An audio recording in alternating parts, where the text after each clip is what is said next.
Oh, you know what I love? Sports. Love sports. Sports. When it comes to Texas A&M. Where are you getting this information? Let me tell you. Welcome to TexAgs. I need to talk a little sports with you, Ags. David Nuño here with TexAgs Radio. Welcome back to TexAgs Stacked. I'm Billy Liucci. Olin Buchanan. Make a mistake. We're not going anywhere. This is going to be a great program, and we're building it into a great program. The best way for us to win is to do it together. Do you realize everybody knows who you are right now? I stand by what we do and how we do it. Schools are like, we're freaking Texas A&M, man. Like, That's about as pretty a throw-catch combo as there is. I saw the safety roll, the slot fade. I knew where I needed to put the ball. You had no other option but one hand at that point. Yeah, man, 50-50 ball, I got to come down with it. You know, if I'm betting on anybody, it's the Aggies.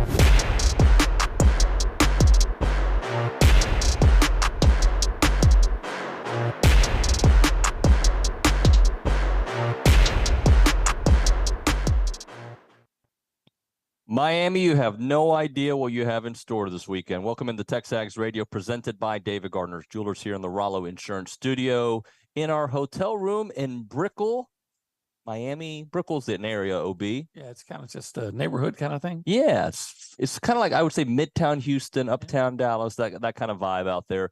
Here, and by the way, this road show is presented by the Sleep Station. Go see Jared McLeod and ask him about the Tempur-Pedic or Purple mattress in the Specs parking lot at Texas and Harvey, and in front of Lowe's at William D. Fitch and Highway 6. The website is thesleepstation.com. My friend, we are finally here. Should we give a little update on how our travels went? Well, I thought everything was pretty smooth. Pretty smooth, but you know, it's interesting. We're here in this awesome hotel room. If you're watching on the CW8, hello. If you're watching on YouTube, hey, the zone, you can't see us, but what's up, guys, and TexAgs.com. By the way, Sleep Station, look at these little Yetis they provided for us. Very nice of them. Thank you very much. This one's not going back to ownership. It's going to accidentally be lost at my house. There's two of them that probably get lost at my place. Yeah. Anyway, so if you noticed, our awesome studio here is got everything but what, Olin? Well, we were hoping to have some banners. TexAgs on them. Banners. So, you know, if you're watching, you'd actually see TexAgs, like a studio. Back at home. Yes. Yeah. Yeah. And there is no banner at all, my friend. Why is that? Well, I'd like to throw a flag on that. I'd like to blame it on the interns. Yeah. I'd like to. So do it. But I don't think this time it's their fault. At least I don't know if it is. Okay. They promised me, and I look at the receipt, they weren't lying, that they got 2-day shipping. Yeah. And it hasn't arrived yet. It's supposed to arrive tonight. Now, yesterday, I don't know if you remember when we arrived, I asked about it, and I checked, and it was supposed to arrive 8 p.m. last night. Yeah.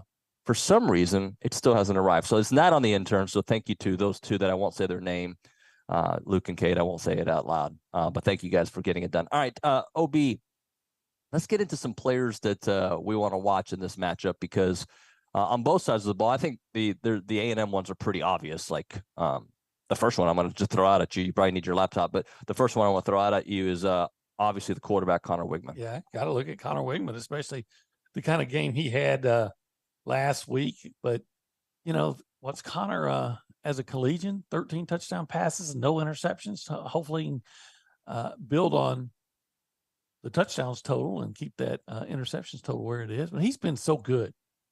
And I think I think obviously Miami and everybody else that A&M looks at looks at him as a big problem. Yeah, he's a huge problem. Let's do another Aggie out there, and I'm going to throw in a defensive guy, Okay. Shamar Stewart, coming back home. Yeah, a dude who had a phenomenal play that didn't end up counting in the good way, at least, that led to a very long drive by New Mexico, the only drive that really mattered in that game. But he is a player to watch in this one. Yeah, I think so. I think when you have a guy like Shamar Stewart that's just so athletically gifted, so big, so fast, and now not that he isn't always motivated, but with the extra motivation of coming home to play.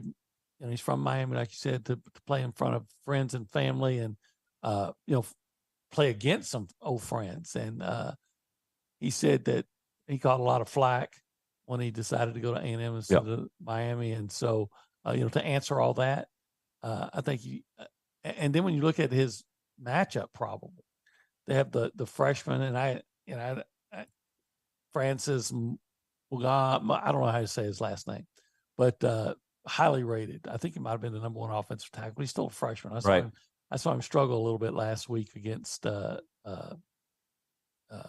of Ohio. So, Right. I like the matchup. I like the talent, and I like the motivation of Shamar Stewart. Absolutely, 100%. Let's go look at some of the Hurricanes we need to watch. And I'm going to start off with the two most offensive players out there.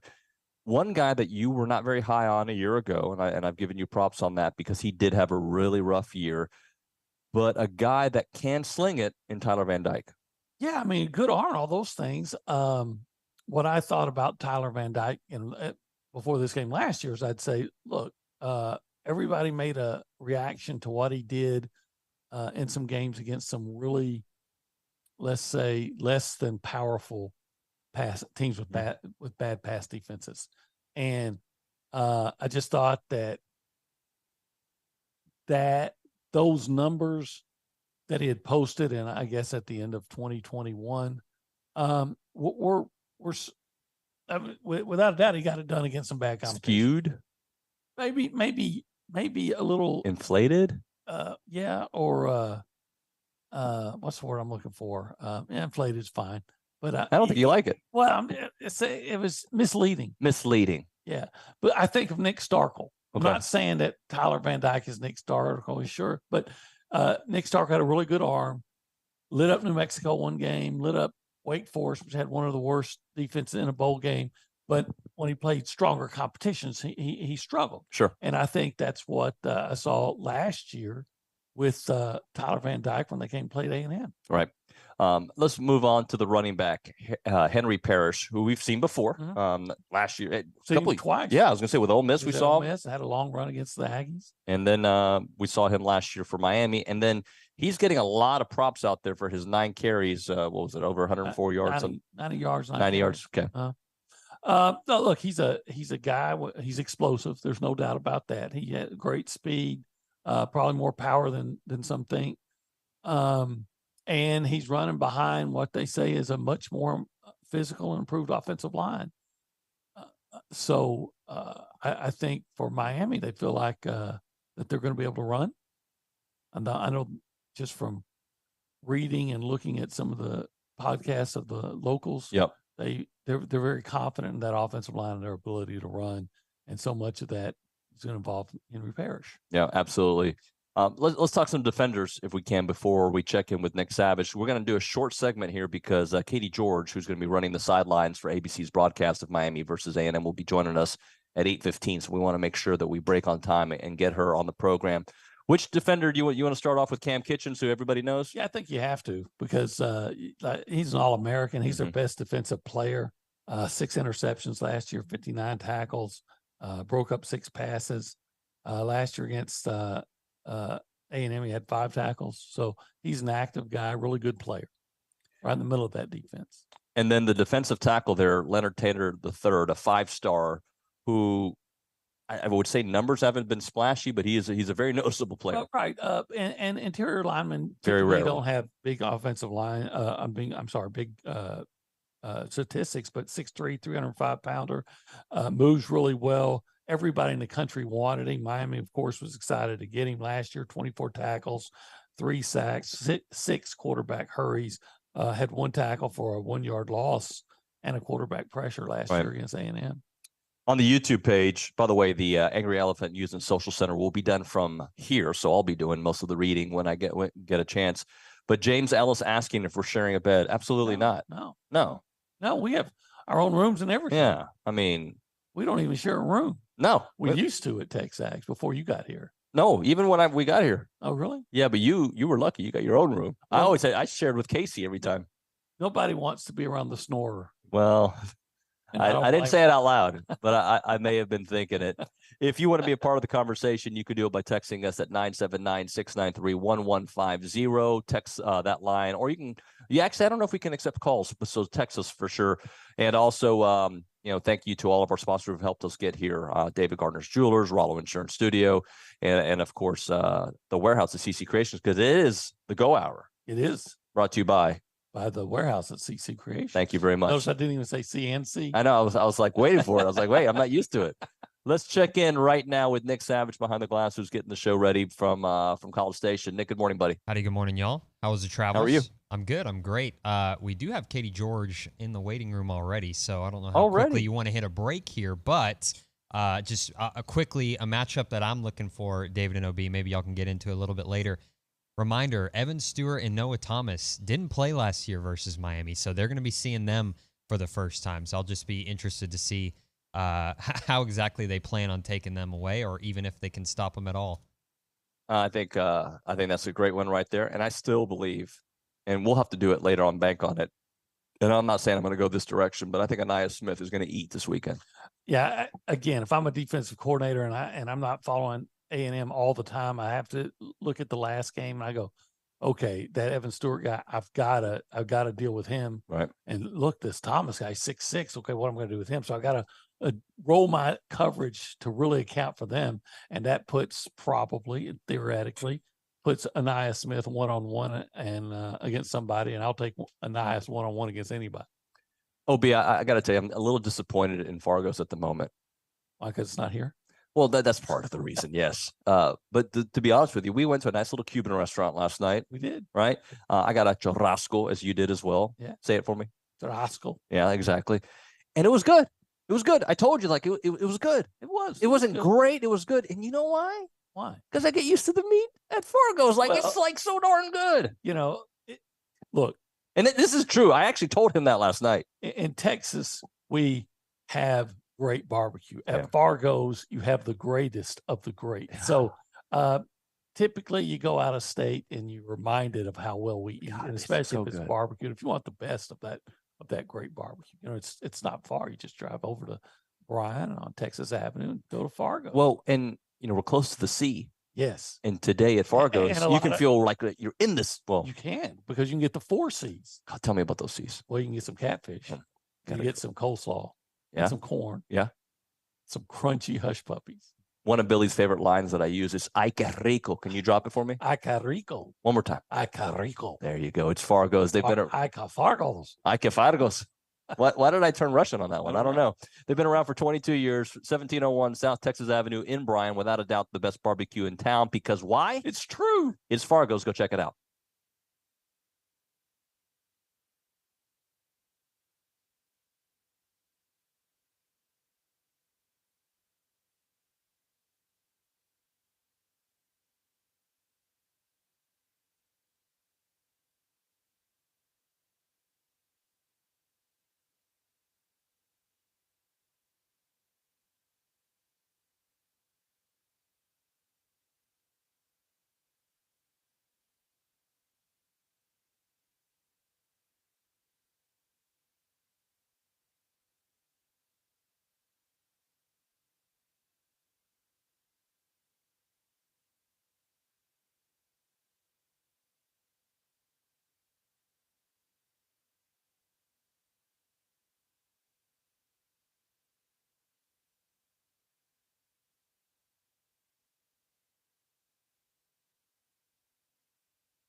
We are bringing the heat, OB. Yeah, we're gonna go to South Beach. We will party until at least 9:30 p.m. Oh yeah, I'm shoot. Texas time, not Florida time, of course. You know, I'm thinking I'm even up for more than that. I'm thinking my head doesn't hit the pillow till 10:45. It is. By the way, we had a party last night. It was awesome. We just went to one restaurant, went to sleep. It was awesome. This TexAgs Roadshow is presented by the Sleep Station. It is TexAgs Radio, presented by David Gardner's Jewelers, Rollo Insurance Studio, Go Hour, presented by the Warehouse at CC Creations. Our next guest is Katie George. She will be on the sidelines for A&M versus Miami, joining Joe Tessitore and Jesse Palmer on the broadcast. And one thing we've learned since COVID, we can all do shows from a hotel room. Katie, welcome to the show. How are you doing? Hey, I'm great, guys. Thanks for having me. Yeah, it's not the most picturesque hotel room. I apologize. Well, we were supposed to have banners with us. I'm going to share this story with you because I love making fun of our interns. But our interns didn't put a return address or the name of who's supposed to get the banners here at the hotel. Luckily, it has been tracked. It'll be here at some point tomorrow when we don't need it. But good times had by all. Just an important detail that was overlooked. I'm sure you pointed that out to them, and they won't make the same mistake twice. Hey, before we get into the actual football, I got to commend you. I was watching a couple weeks, I guess it was maybe during SEC Media Days, when you did your impression of Joe Tessitore, and we had just had him on the show. That was fantastic. Thank you. I appreciate that. He doesn't think it's very good, but I know deep down he knows that it's a great impersonation. When you're with somebody on the road, as you guys know, so often you just pick up on their little tics and the way that they speak. And he just has such a great way of broadcasting, but I think it's such a unique way. So I love trying to impersonate him because he's got that big booming voice. So it's a lot of fun, and Feinbaum clearly seems to enjoy it. Yeah. Hey, let's talk about these two programs. Similar vibes last year with two programs that felt like they were going in the right direction. Although Mario Cristobal's first year, it was Jimbo's fifth year. 5-7, A&M does win the game last year, but obviously they had some offensive issues. But I feel like the good vibes are around both programs once again. How do you kind of see that? Yeah, I agree with you completely. Both teams feel like they're moving in a great direction. I think Texas A&M obviously feels like maybe in a better place just because they have more proven players on their team. In terms of Miami, Mario Cristobal inherited quite an interesting roster. And he's done, his job bringing in newcomers, whether that's a great recruiting class in true freshmen, but also getting into the portal. And they have, 40 newcomers on this team. So he's certainly upgraded the talent on the roster, which we know Texas A&M is fully stacked there. But Miami feels like they're in a much better place than they were a season ago. I don't know how they're going to fare exactly on the field once we get going tomorrow at 3:30 on ABC, but I got to believe that the offense is going to have more firepower now that they've got Shannon Dawson calling the plays for Tyler Van Dyke as compared to a year ago, where it just didn't seem to really mesh in terms of the personnel on the field offensively for Miami and what Josh Gaddis wanted to do as a play caller. And so I'm really excited to see these two teams play. I think Texas A&M, their receiving core, as you guys know, is unbelievable to watch. I'm just curious to see, will Miami go zone? Will they be able to play man-to-man and cover some of these guys? I think, that game is going to be won on the back end. And I just don't know if Miami has the personnel to be able to match up with the Evan Stewarts and the Noah Thomases of the world. Maybe it's Olin Buchanan, by the way, maybe you touched on it already with that last comment, but are there any particular individual matchups that you find intriguing? Yeah, I think Cam Kitchens and James Williams are elite safeties for Miami, but I think this game is going to be really interesting to see how Miami's corners fare against those guys that we were just talking about. I also think this game, like so many in the SEC, when you have an SEC team on the field, is going to be won in the trenches. The offensive line for Miami a year ago was pretty abysmal. And obviously Mario Cristobal hangs his hat on good line play. And so they went in the portal and they got Matt Lee, who is, one of the best centers in the country. That certainly is a big upgrade. They have, CC Maui Noah, a true freshman right tackle that is just an absolute beast. So they feel like they've made upgrades. But as you guys know, I wouldn't want to go against that front seven that Texas A&M puts on the field. I mean, that group is unbelievable. And they're more experienced than a season ago, and I think that certainly matters. And so I'm really curious to see, Texas A&M D-line versus this new and improved Miami offensive line, how that goes. And then, of course, I'm really excited to see these two quarterbacks play, because I think Connor Wigman is extremely talented and seems really poised. I don't know how you guys feel about him, but as a young player, he seems unrattled, unfazed. And I know that, his opponent last week was New Mexico, but when he's got hands in his face, bodies around him, he doesn't really seem to flinch. He still delivers a great ball. And so I'm very excited to see him play and just see the improvements he made in the offseason. 13 touchdowns, 0 interceptions in his career, very short career, which includes a bunch of SEC games. So we totally agree with you. At least I know OB does, about his poise, and he's got a swagger to him too. It's not cocky, but he knows he can get it done. He has to have a swagger with that curly hair that he's rocking. My goodness, that's a look for sure.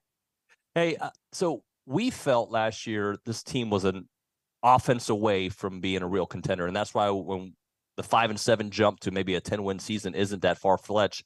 When you saw that offense, just the presentation, not just the talent, because there was talent last year as well. What is something that jumped out to you? That Bobby Petrino is alive and well. And as somebody who played volleyball at the University of Louisville when he came back for his second stint and then got into local news and covered his seasons with Lamar Jackson, he is an incredible offensive mind. I feel like he has 9 lives in college football. He just keeps coming back for more. And I'm really curious. We're meeting with he and Jimbo, obviously, and DJ Durkin later this afternoon. I'm just curious to see, kind of the give and take that they have as play callers. Obviously, Jimbo is one of the greatest offensive minds in college football as well. And so when you have those two minds blending together, I think you can have a great product. Certainly, it was evident in what we saw against New Mexico, but I'm excited to see Coach Petrino again, because I think that he does a great job putting his quarterback in situations to succeed, especially when you have the talented skill players around him. And certainly this roster presents that. So do you have any thoughts on what it's going to take for, like a main key for A&M to win and for Miami to win? I'm trying to remember the game from a year ago. Gosh, it feels like it was a forgettable game, right? It didn't. It wasn't as entertaining, and it didn't live up to the hype offensively as we all hoped as football fans. I think for Texas A&M, you have to play clean football, right? Like we saw so many miscues and mistakes week one from top level teams. I think if you play clean football, you don't cough the ball up. I think that, in theory, on paper, this game should be favored to Texas A&M just purely based on the talent. Can you put it together, play clean football? For Miami, I think in order to be able to slow this football team down, you got to be able to change the picture for Connor Wigman. You got to be able to change your front, confuse him a little bit, get after him. And I think that they've got a couple D linemen like Leonard Taylor, Najee Kelly. It's a couple guys that can do it. But can you get after the quarterback? Can you confuse him a little bit and put him in situations he doesn't want to be in? Maybe he makes a mistake. I think that's where, Miami's defense is really going to have to come to play, because the talent of this receiving core is unbelievable. Now, will they live up to it in a high power matchup? We'll see. Katie, last thing for you on my end, Tyler Van Dyke came with a lot of praise. He obviously had a nice first weekend, but I think he's banged up with his wrist or his hand. Just his thumb. Just your thoughts on the way he looked and how he may mesh with Shannon Dawson. Yeah, he told me yesterday he's perfectly fine. He hit a helmet 2 weeks ago in preseason camp, hit a defender that got a little bit too close. He says he's good to go. We'll see. He also, they had told us he was good to go against Florida State a year ago, and he was only able to play 8 plays and then had to leave the game, unfortunately, because he was so injured. But he seems happier and healthier in this new system with Shannon Dawson. They didn't throw the ball downfield very often against Miami of Ohio last Friday. I think that they were trying to maybe hold some of their cards close to the vest and not show too much to Texas A&M. But I think Tyler Van Dyke, as we saw at the end of 2021, has tremendous upside if he's in a system that allows him some freedom. And, last year, health playing certainly a big factor, but he wasn't in a system, I think, that really allowed him to be him. now he seems to be in that, and there seems to be a good relationship between he and Shannon Dawson. So I'll be curious to see how vertical they can get and what the Miami receivers are able to do, because they didn't show much of that last week. And another person to just keep your eye on is Mark Fletcher, true freshman running back. I mean, that kid is big. I mean, he's a physical being, and so they're really excited about him. But true freshman, there's obviously learning curves. Week 2 going against Texas A&M in that front, like, how are you going to be in pass pro, buddy? How are you going to be on third downs? Are you going to be used? We'll see. So I'm really excited for this matchup. I hope it lives up to the hype, and that we don't get a situation like we did a year ago, because then I don't think both fan bases will be too happy by the end of it. Hey, Katie, we appreciate your time. Thank you so much. We'll be watching on the broadcast. We'll be at the game. Hopefully we see you there. But thank you again for coming on the show. Absolutely. See you guys there. Have a great day. You too. Katie George there, ESPN and ABC. She'll be on the sidelines for the game. Looking forward to that coverage over there. OB, we got to get into some matchups presented by Bach Realty. Bach Realty Group, brokered by Real, is a full-service residential real estate team run by former TexAgs Radio host Gabe Bach and his wife Megan.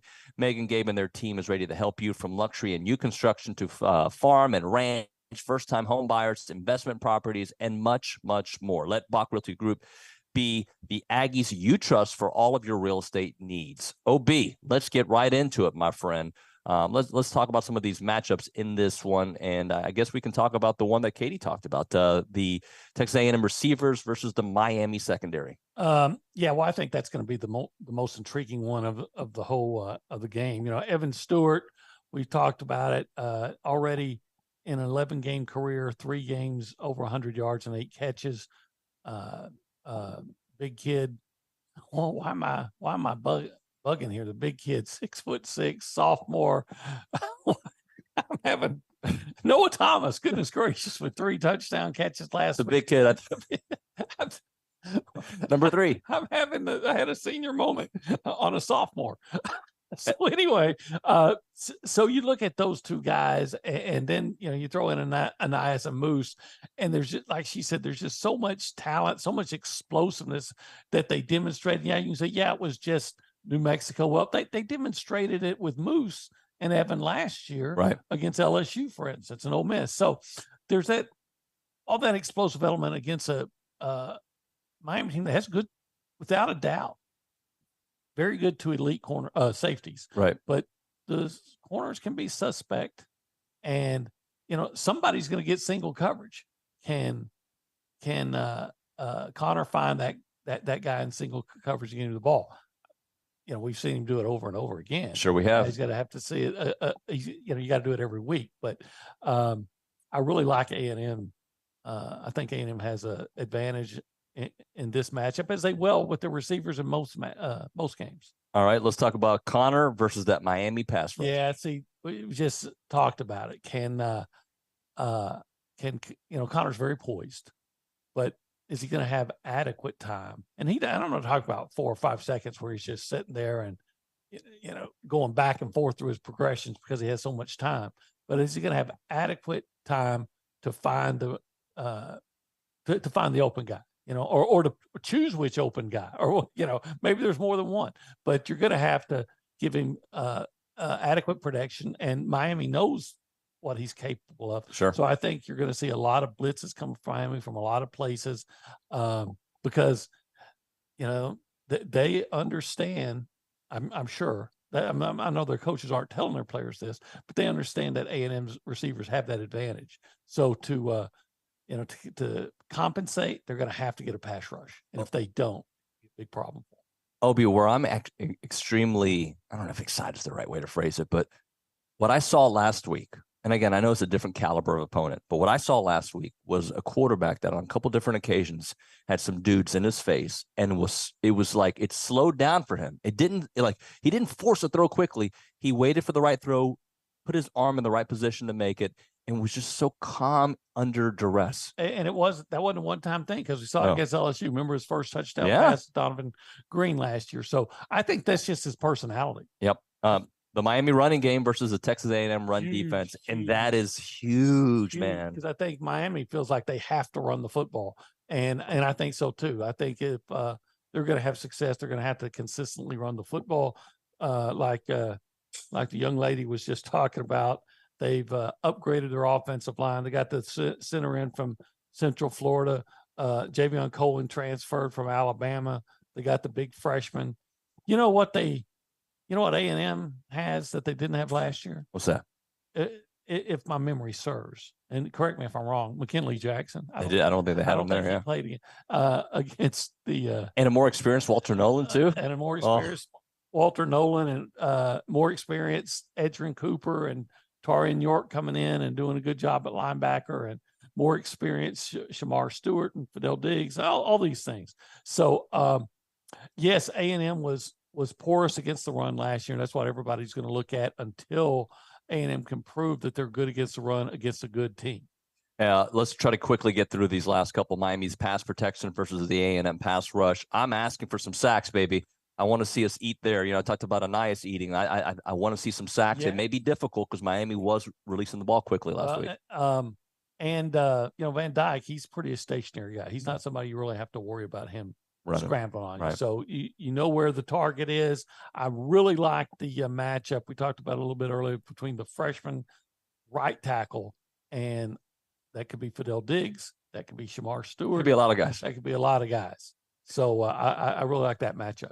And then this one is very interesting to me as well because the cornerbacks, although Josh DeBerry was fantastic last week, and we know what kind of player Tyreek Chappelle is, and there's others out there. I mean, do we see Tony Grimes, some of the younger players? But Kobe Young versus that A&M cornerback group. Kobe Young, 6'5", about 220, 215, 220. And that's tall. He's a big guy. And I watched him last week. I watched the tape of their game against Miami of Ohio, and he took a bubble screen, and he took it for about a 44-yard touchdown through the first score in the first 2 minutes. So he has some explosive ability. I think he had 32 catches and averaged about 11, 12 yards a catch last year. But, here's a guy who's explosive, 6'5", and will be drawing coverage against what? Chappelle's about 5'11". Yeah. Tariq Chappelle, and Josh DeBerry's about 6'1". Now that's a little bit not quite obviously as I don't want to call it a mismatch, but a challenge. That said, New Mexico had a 6'5" receiver last week, and he had a nice game, 4 catches, 42 yards, but it's not like he dominated. Now, I wouldn't be surprised. I don't think it's a stretch to feel like Kobe Young's probably overall better than DJ Washington was, but that's he's a target without a doubt that Miami's going to be looking for. All right, that is OB's matchups presented by the Bach Realty Group. Appreciate them. I used Gabe and Megan when we were moving here. It was so easy. They were fantastic. And it was just like everything we needed, they were there. They were first. They were the one calling our builder. They were doing it all. So they are fantastic. Make sure when you're looking for a new home, you check out the Bach Realty Group. All right, let's hit a break here. OB, it's a different schedule for you because you're going to be on the show multiple times. You're going to continue this hour a little bit with us in the 9 o'clock and maybe even a 10 o'clock appearance as well. So we've got a lot in store for you the rest of the way. But right now we're talking about the Charge Apparel, Aggie-owned, purpose-driven apparel brand. They are veteran-owned and operated. And the beauty about them is, first off, I want to say first off, but when you're looking for clothing, you want to make sure it fits you right. You want it to have a certain look.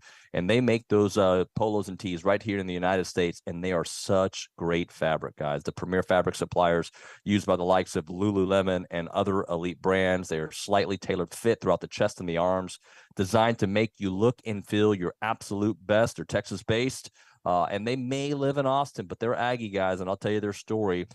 They're created by 2 Aggies class of 2014 who met in the Parsons Mounted Cavalry in the Corps of Cadets. You've got Tucker, member of E2, Travis, Squadron 2. And this is the beauty of what they do. 12% of their total sales are donated to veteran nonprofit partners with a focus on mental health initiatives. It is an ode to the 12th man. They stand in support of their servicemen and women by donating 12% of their total sales to organizations that support U.S. veterans and mental health initiatives. Check out the website, thechargeapparel.com, or find them on Instagram, The Charge Apparel, or Twitter, The Charge Brand.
It is TexAgs Radio. We are presented by David Gardner's Jewelers here in our Rollo Insurance studio of our TexAgs Roadshow, presented by the Sleep Station. It is the Go Hour, presented by the Warehouse at CC Creations. Maroon never looked so good with Maroon You. Appreciate all the text messages going into our social center, the Angry Elephant News and Social Center. Aggies gather there at the Angry Elephant. All right, my friend, it is now. He's Olin Buchanan. I'm David Nuño. It's time for a little pick six action. And OB, let's start things off with Nebraska at number 22, Colorado. Colorado, obviously the story of college football last weekend. 11 a.m. Folsom Field on Fox. Colorado favored by 3.5. You know, Colorado looked fast. Nebraska looked slow. Yep. So I'll take Colorado, and I'll give those 3.5 points. Yeah, and that offense looked really good. It did. I agree with you. There was a part of me, had I seen a better performance from Nebraska last week, would have maybe taken, because the hype train was going too much for Dion. At least after 1 week, he's lived up to the hype train. So, well, you know what I came away with, as well as how good Colorado looked on offense, is how bad they looked on defense. Yeah. But after what I saw from Nebraska, I question whether or not they're going to be able to exploit that. I agree. The second one, number 12, Utah, 1-0 at Baylor, who was embarrassed last weekend, 0-1 in the Big 12, 11 a.m., McLean Stadium. Utah favored by 8.5. Last I checked, Cam Rising was still a maybe. I don't think it matters. Well, he's a maybe, but you know what? The quarterback's out. Yeah. So, yeah, I'll take Utah and give the points as well. Yeah. So you think they go over at the 8.5? Yeah. I mean, didn't Texas State? Yeah. Yeah. So I agree with you. So far, we're exactly the same. This next game, we might be on different pages. I don't know. Number 20, Ole Miss, 1-0 at number 24, Tulane, 1-0. Benson Field, Yulman Stadium, ESPN2, Ole Miss favored by 7.5. I think that's a big number, buddy. It is a big number. Especially knowing that Tulane, not saying that they're the same team that beat USC. Right. But they did beat USC. But they did beat USC. And Willie Fritz can coach. Yeah. You know, here's what I'm doing. I'm taking Ole Miss. Okay. And I know I wish it was 6.5 points. Yeah. I'll go ahead and take Ole Miss. And I have a policy, and this year it's been hurting me. But I think you're going to be right more often than not. Not take the SEC team. Take the SEC team. I think I'm taking Tulane. Okay. I'm taking Tulane. I don't blame you. I mean, I can't. I think the number's big, considering how well I think Tulane has played. I will be very honest with you. I don't know how many players they lost. Like, I don't know. Like, I am basing it on, I think their arrow's pointing up, and Ole Miss's arrow depends on the week. That's how I kind of look at Ole Miss. Because there's moments like last week, they look at that offense. Look what they do. You know, they ran for 390 on A&M last year. Like, there's that. But then they lose a lot of games. Yeah, look, I may be kicking myself next week thinking, look, Tulane beat USC, which was better than Ole Miss last year. Yep. But it's just a policy. I take the SEC team. Yeah, I agree with you. Typically, with this one, I'm going the other way. I think we're going to agree on this one. We'll see. Number 13, Oregon, 1-0 at Texas Tech, 0-1, 6 o'clock. Jones AT&T Stadium. Oregon favored by 7.5. I'll take Oregon. I am too. What I saw last week from both teams. Yeah. I'm sure Texas Tech's going to come back and play inspired football after being embarrassed, but and they lost to Wyoming. Yeah. I agree. I am taking Oregon as well. We'll see where we stand on this next one. Olin Buchanan, number 11, Texas, 1-0. Big 12 team at number 3, Alabama, 1-0. Bryant-Denny Stadium. ESPN broadcast, Alabama favored by 7.5. I'm taking Alabama to win, but on this spread, I'll take Texas in the 7.5 points. I'm struggling because I'm reading into last year. It took heroics from Bryce Young, right? Mm-hmm. And maybe a bad call from the officials. And definitely a bad call, right? That being said, Texas, other than that game for a half, hasn't impressed me very much. I know they have talent, and they're eventually going to figure a lot of it out. I don't know if Jalen Milroe can do what he did last week against Texas. I don't know. I do think having it in an SEC stadium in Alabama, Bryant-Denny, with the talent that they have, Bama should be able to win by more than the spread. I'm going with Alabama by 7.5, and it might be my pure hatred for the burnt orange, for the sips, that is helping me make this decision, maybe what I want to see, but I'm going to believe it's going to happen. Well, it could. Of course, I've seen, A&M last year, on the 2-yard line in Tuscaloosa. So Texas strikes me as one of those teams that could go out. I don't think they'll beat Alabama, but they could go out and beat Alabama and then lose to Kansas. Sure. Yep. That's kind of a Texas thing to do. Yeah. Number 23, Texas A&M, 1-0 at Miami, Hard Rock Stadium, ABC broadcast. The Aggies are favored by this one by 4.5. Yeah, I like that a lot. I'll take it. A&M and 4.5. Feel really comfortable. Yeah. Look, I've said this for a few. Give the 4.5. I mean, is if A&M is able to control the line of scrimmage, which is that's any game you're in, any game, but this particular game, I think if they control the line of scrimmage, they're going to win comfortably. By comfortably, I don't know what that means. I don't know if that means 10 points, double digits. Yes, but that's how I feel about it. If they can't, it's going to be a grind out. Well, it's not going to be easy, but again, I really like the advantage that I think A&M has with their receivers against Miami's DBs, and I think there's going to be a lot of big plays for A&M. I agree. So that is our pick 6. Hopefully the interns are writing it down. I need to get the answers from the rest of the crew who didn't do the show this week. If they write it down, they're going to put the names on? No, they won't. They'll just put one of the guys did this and one of the guys did that. Sorry, interns, you're never going to be able to live that down. Let's Obi, when we talk about this game, though, I am so fascinated by seeing this matchup in a different way. Thank you, Sleep Station, by the way. This roadshow brought to you by the Sleep Station. Take a little drink. There's paper in there. Yeah, I was going to take. You should put some water in there. Yeah, there's nothing in there. Yeah, I'm fascinated because this is the game. This isn't the game that tells us all, right? Because it's a long season. This is the game. This is the dress rehearsal for the SEC. You know what I'm saying? Like, it's not an SEC game, but it is the dress rehearsal because New Mexico is a dress rehearsal for the season. All right, look at the new look offense. This to me is like, all right, all that stuff we've been talking about, let's put it on display. Seth McKinney yesterday said they're not going to hold stuff back. This game, they're going to go show their cards. They're going to show some creativity in this offense, and they're going to build on it. Hopefully they don't have to. Hopefully that defensive line eats so much, it doesn't matter. And I'm telling you, I believe in the offense no matter who they're playing against right now. But I want to see this defense do. If the defense does what I think they can do, then all the things we've been talking about are right in front of us. Well, if they win at the line of scrimmage on defense, then I think A&M, it could get ugly. Because if Ole Miss isn't running, I think A&M's going to score. Yeah, I think A&M's going to score a lot, and I think Ole Miss. I think Miami's going to have to run consistently to be able to keep up with A&M. All right, we're going to come back with bank on it. If you go one way, I'm going another way. Okay. All right. But I got 2 in my mind, and I've already hinted at my bank on it this morning. But we'll get to that here in a moment. Right now, caller number 1, we're going to give you a free car wash from Aggie Land Express Car Wash in South College Station off of William D. Fitch in Greens Prairie. Aggie owned and operated with the friendliest staff and a personal touch.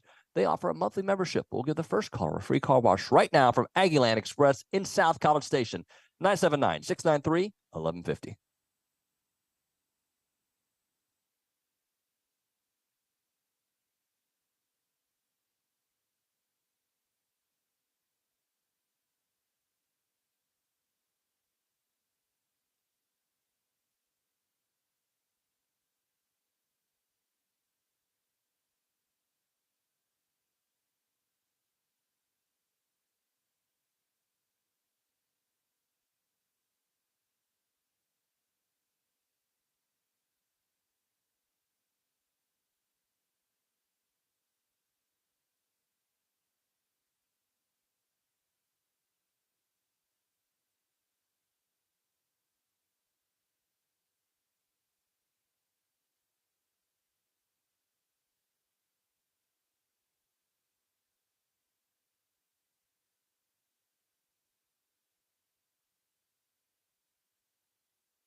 All right, programming update.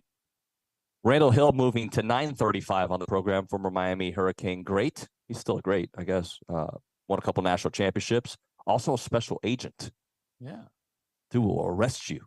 Like, so if he asks for a different time on the show, you do it. We'll get Randall Hill on the show here shortly. Aaron Torres moving to 10:35 Central Time. I'm got to say that because I'm looking at my clock that says something different. And then Billy will join us at the top of the 10 o'clock hour. So some moving parts here as we continue on. OB is going to hang out with me for part of the 9 o'clock as well. So we will continue doing it. It is our TexAgs Roadshow, which is presented by the Sleep Station. Go say hi to Jerry McLeod and make sure you ask him about that purple mattress or the Tempur-Pedic. The website is thesleepstation.com. TexAgs Radio presented by David Gardner's Jewelers. Rollo Insurance Studio Go Hour presented by the Warehouse. Warehouse at CC Creation. That is correct. It's good to have a lot of sponsors here because now it's time for Bank on It. Presented by Vera Bank, authentic relationship-based banking built for real life. Go see Joel Jackson and the team. Learn more at verabank.com. What are you banking on? I'm banking on our man Connor Wigman having at least three touchdown passes. Okay. Yeah, I think at least. And I think that'll bring his total to 16. Yeah, I'm thinking at least. And I'm thinking Anais is going to get one of them. Okay. At least one of them. I'm banking on a couple things, buddy. First thing I'm banking on is I don't know how to. I agree with you on Anais. He's one of my guys. I don't know what that means. I don't know if that means a kick return for a touchdown, punt return for a touchdown. I don't know if that means he's going to be in the slot and having some big time catches. He's going to have one of those games where like, Anais is back. That I'm banking on that. I'm also banking on Fidel Diggs. Eating. That didn't sound like eating, did it? That sounded like a bird chirping. Maybe it's digging. Well, he's going to be eating and digging. Yeah, I dig Fidel. He's going to demolish. That. My feeling is he's going to have an Alabama-esque game. Okay. Couple sacks, right? He's going to. That's my vibe. That's my feeling. Is he might line up against a freshman right tackle who's supposed to be really good. He's supposed to be really. He struggled some last week. Okay, if he struggled last week, guess what, my friend? You're struggling this week. I don't think you're going to grow like that. You know how I can know that? Because we had a bunch of freshmen last year that did really well, but there was a learning curve. Yes. Week 2, there's a step up from Miami, Ohio to the Texas A&M front line or the defensive line. So Fidel's going to get around the edge. He's going to get a couple sacks in this game, and he's going to eat. That's what I'm banking on. All right, I can see that. Yep. Yeah. I think that's another really good matchup for Texas A&M. I do too. By the way, thank you, Inconvenient Pothole, for loving my bank. How's the Miami fan base? I will say this. I don't remember their names, and I don't know if we actually asked. We should have. We were on the little trolley from the airport to the rental cars, and we met a couple of Aggie fans that were huge fans of the show and A&M. They travel everywhere. I haven't really run into any Miami Hurricane fans. I think they're still in the 80s. Well, early 90s. I really wonder how many of them there are. Look, being that I've been in this community for so long, that outside of the Dolphins, I feel like Miami fans show up for sure when it's a destination, when it's like to be seen, if it's a big game. The Miami Heat, when they're great, people come. And that's any big market, right? But you especially feel it in markets like Miami, right? And I think the Hurricanes are the same way. When the Canes matter, when they are the you will see the jerseys and the jackets and the shirts everywhere. So you haven't seen them in 20 years. I'm trying to think. No, I will take that. You know what? Do you remember Mark Richt's second, was it his second year or his first year, where they were, for the first 7 or 8 games, they were hot. They were used, and I was here for that. Was that 2017, 2018, somewhere around there? Yeah, probably right. Yeah. I came to South Florida for spring training with the Astros, and there were Hurricane shirts everywhere at that time. But that was early on where Mark Richt had them looking like they were going to be a real player. Then they fizzled out at the end of the year. They're out there, but it's not like the passion that we have in SEC land. Well, that's the case almost every big city where there's professional franchises. Yep. They tend to overshadow the school, especially if it's a private school. But the Cowboys and the Texans, I think, do really well regardless of record, don't they? Yeah. Yeah. I mean, the Cowboys are America's team. Yeah, the Texans are America's joke. If but you have a pro franchise, typically draws the attention away from Oh, I see. I thought you were just saying big markets struggle unless a team is good, especially if that college team is a private school. Edward asking for Domino's and sandwiches for a Cuban lunch. Well, I took Olin to a Cuban dinner last night. Cuban dinner, which was pretty good. I'm sure. Tonight I'm actually going out with my brother who lives here, so Olin might be on the town by himself, or with Brian, I should say. It's been known to happen. Yeah, I'm gonna have something that comes out of the ocean tonight to eat. Yeah, it's a good idea. But I'm not. I'm having. I'll tell you off the air. How about that? All right, that is the Go Hour presented by the Warehouse at CC Creations. When we come back, more Olin Buchanan, 3 things we want to see, and more as TexAgs.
It is TexAgs Radio. We are presented by David Gardner's Jewelers here in the Rollo Insurance Studio. Appreciate everybody listening in here on a Friday morning from South Florida. We are in our hotel room in Miami, actually in the Brickell area, which is awesome.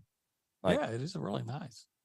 I failed you last night, OB. Did you? How so? By the way, this TexAgs Roadshow is presented by the Sleep Station. I had this vision that I was like, you know what? We're going to enjoy Miami on a Thursday night. Okay. Right. And we were both in our hotel rooms by 9:00. Well, I wanted to watch the football game. I did too, and but I wanted to watch it out with the people, and I just got tired, and I tapped out. Yeah, I was fighting to stay awake. It had Dan Campbell not been the coach of Detroit, I wanted to see how, I was rooting for him and Aaron Glenn and those guys. Yeah, I don't think I could have made it to the end of the game. Can we give? Well, of course we can. We can do whatever we want. Let's give Dan Campbell some props for a moment because and Aaron Glenn. Just Detroit, and unfortunately Richard Zane as well for being a fan. But I don't think anybody had Kansas City losing week 1. I mean, I'm sure that Detroit fans did. If most people did not. Maybe the real hardcore gamblers that probably knew, okay, Kelsey's not playing and Chris Jones is not going to play, and so therefore, I don't even know what the line was. Right. But no, I would think you have the team that won the Super Bowl at home on a Thursday night. You'd expect Pat Mahomes. You expect him to win. Well, here's the thing: was it Kadarius Toney who had the multiple drops and the one pick six was off his hands? Look, Travis Kelce. Not only is he the best tight end in football and a real receiver, not just a tight end, right? He not being there, it really exposed the fact that Kansas City doesn't have wide receivers. They don't. They got them roster spots, but they don't got them. Not great hands. At least they didn't show it last night. They need Kelsey bad.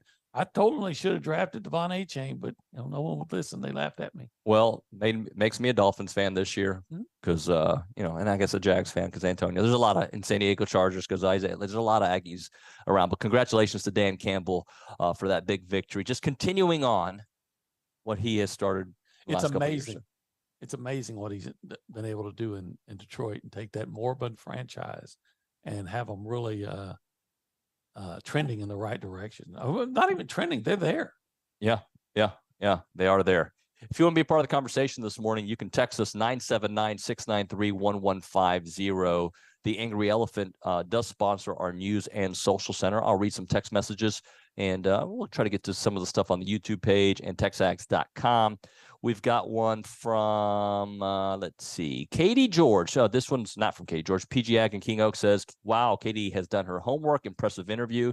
She was good. I enjoyed that. She was really on top of things. She was on top of things. Madden in Houston on the text line. We'll find out the defense can stop the run tomorrow. They're going to be tested. Yeah, they are. They're going to be tested by a team that wants to run.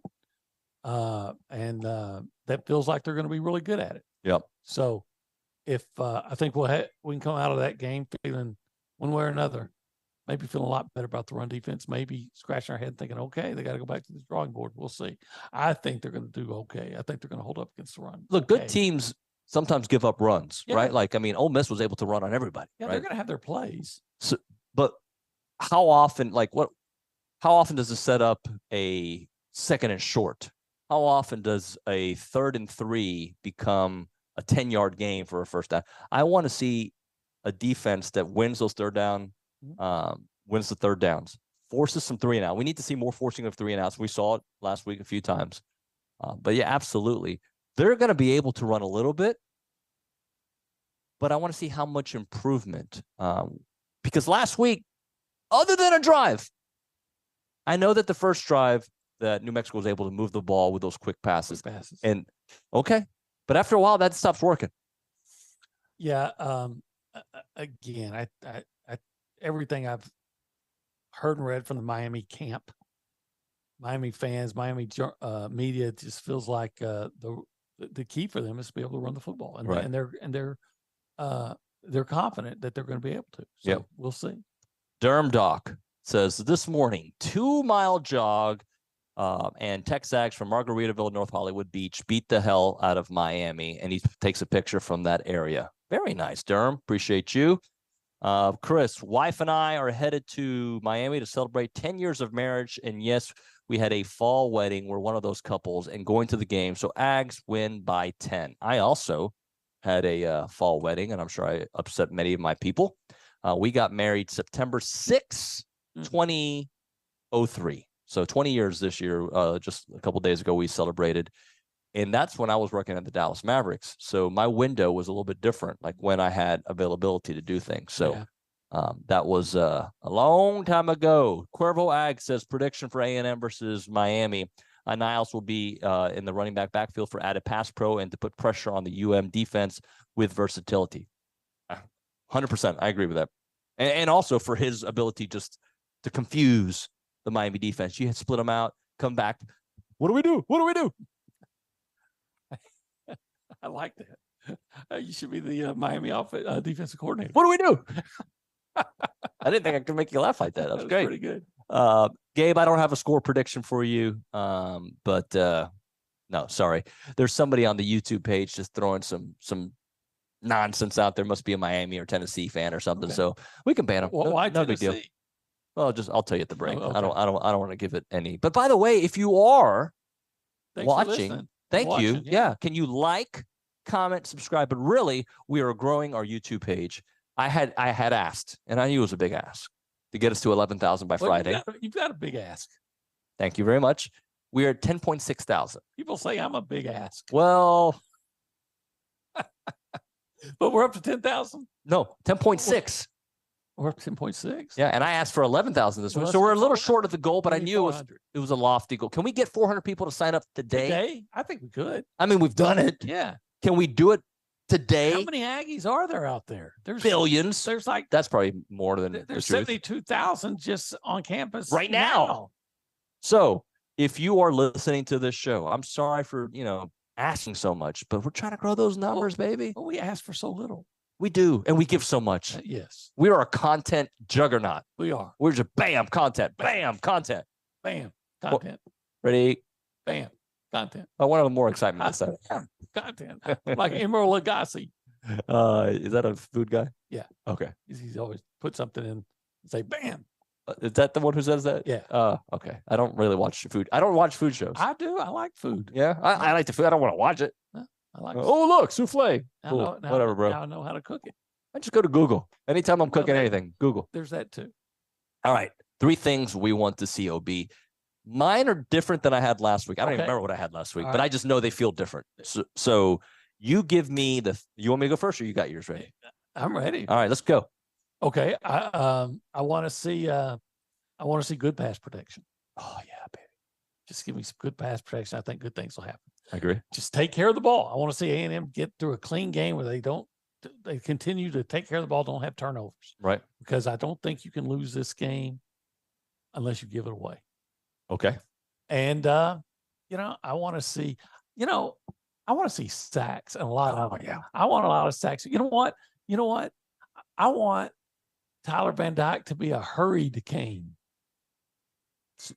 Hurried cane. Gotcha. Or maybe even a harried cane, whatever. I want that to be a hurricane. That's a hurried cane.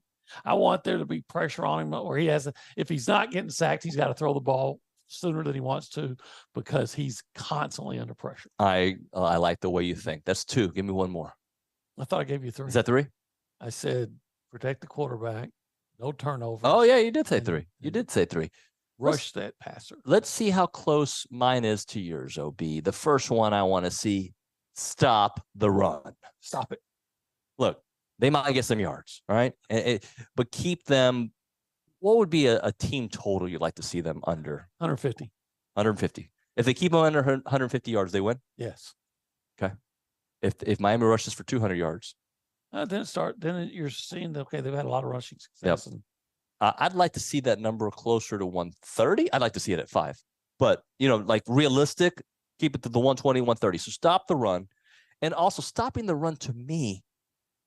I'm really doing my Cuban talking with my hands today. You should do the whole thing in your Cuban voice. Estamos aquí. Oh, you saw firsthand Cuban yesterday. I was a minority. Yeah. And how about our friends, the Cuban community? How nice did they treat us? Everybody was wonderful. Yeah. Very nice. Everybody talked like Tony Montana, but nobody was like Tony Montana. I went full into Cuban mode every restaurant when we went to the restaurant. There was no English being spoken in that place. But even when you were speaking English, you were speaking it with a Cuban accent. You know what I'm saying? Estamos aquí. This is what I was going to say. Stopping the run, what it does is it presents to the rest of the SEC and the rest of college football. Oh, not only did they fix their offensive issues, they have fixed the stopping the run issue. They grew up. They all growed up. That's not good at grammar, but that's how I want to say it. They all growed up. All right, the next one I want to see. I want to see a run game. I'm not saying it has to.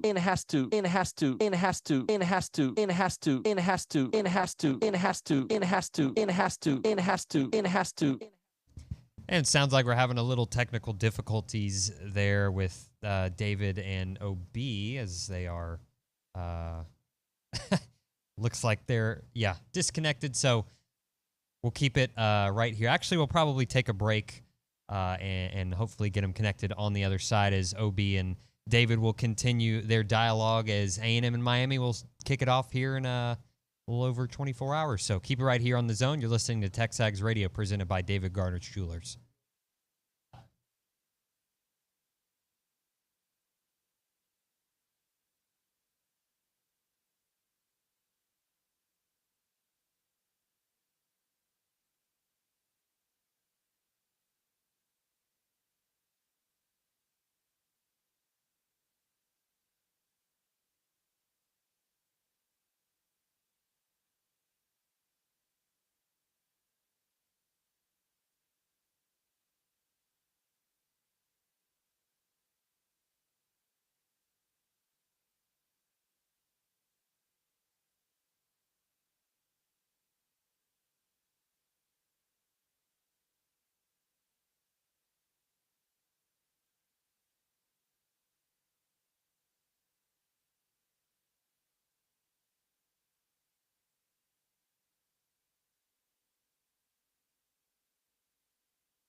I don't know what happened.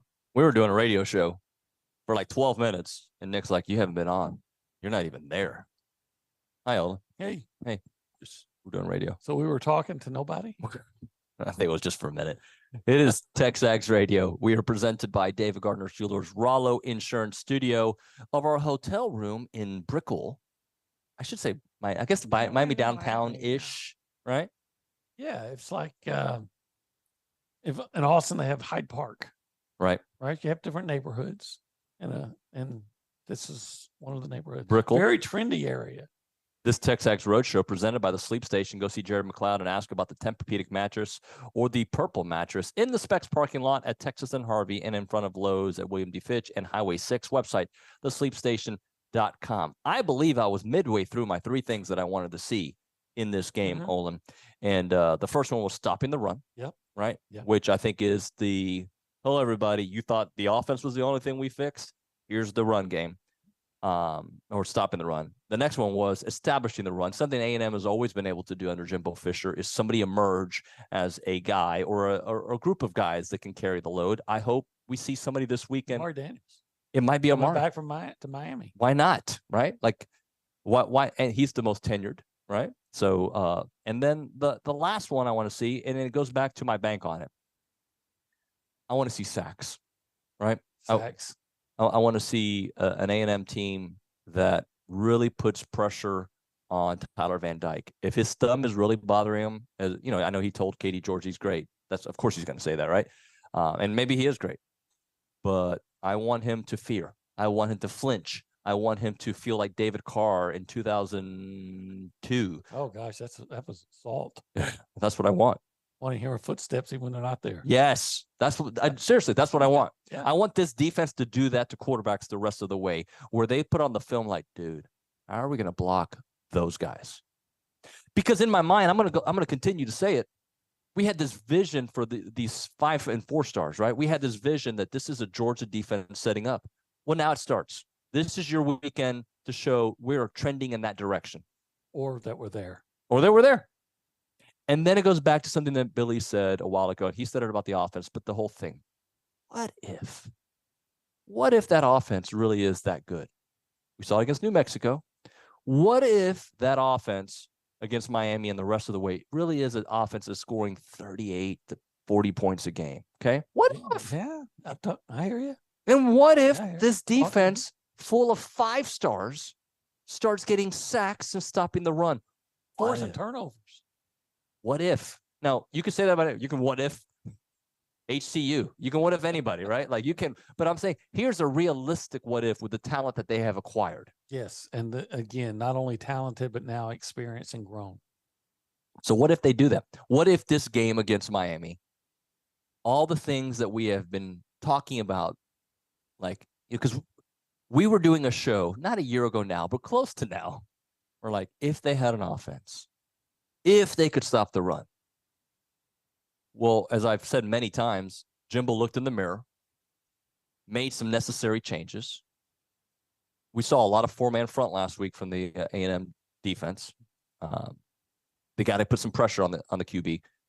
But what if all those things come together? Now we're talking about a different caliber of team, not one that can get to 9 wins. Now we're talking about one that they should get to 10 wins. Yeah, let's just get to 2. Yeah. I've become like the old boring football coach after the last couple of years, just say, hey, just this is a big one, get it, and then worry about the other ones later. But yes, if you can go out and control Miami, at least Aggies will look at it and say, okay, here's a reason to think that this could be a really big year. Now, I would almost expect then the national media would react and say, oh, well, Miami's not as good as we thought. And because they seem very slow to ever come around on A&M, but that could definitely, signal that that this team is developing into what we always hoped it would be. Well, so I talked to Seth, I've talked to Billy, I've talked to you. I'm trying to think, McGee, Swope, all these guys I've talked to who've paid attention to that first game and in a player's perspective, not that we are or Billy, but the offensive line seemed to check out pretty well last week. They seemed to do a pretty good job. Connor wasn't under that much pressure, and the few times he had people in his face were blitzes, and he was fine. I think even Ruben Owens told me in the Stack interview there was a couple that he didn't pick up that he wanted to do a better job with his blocking there.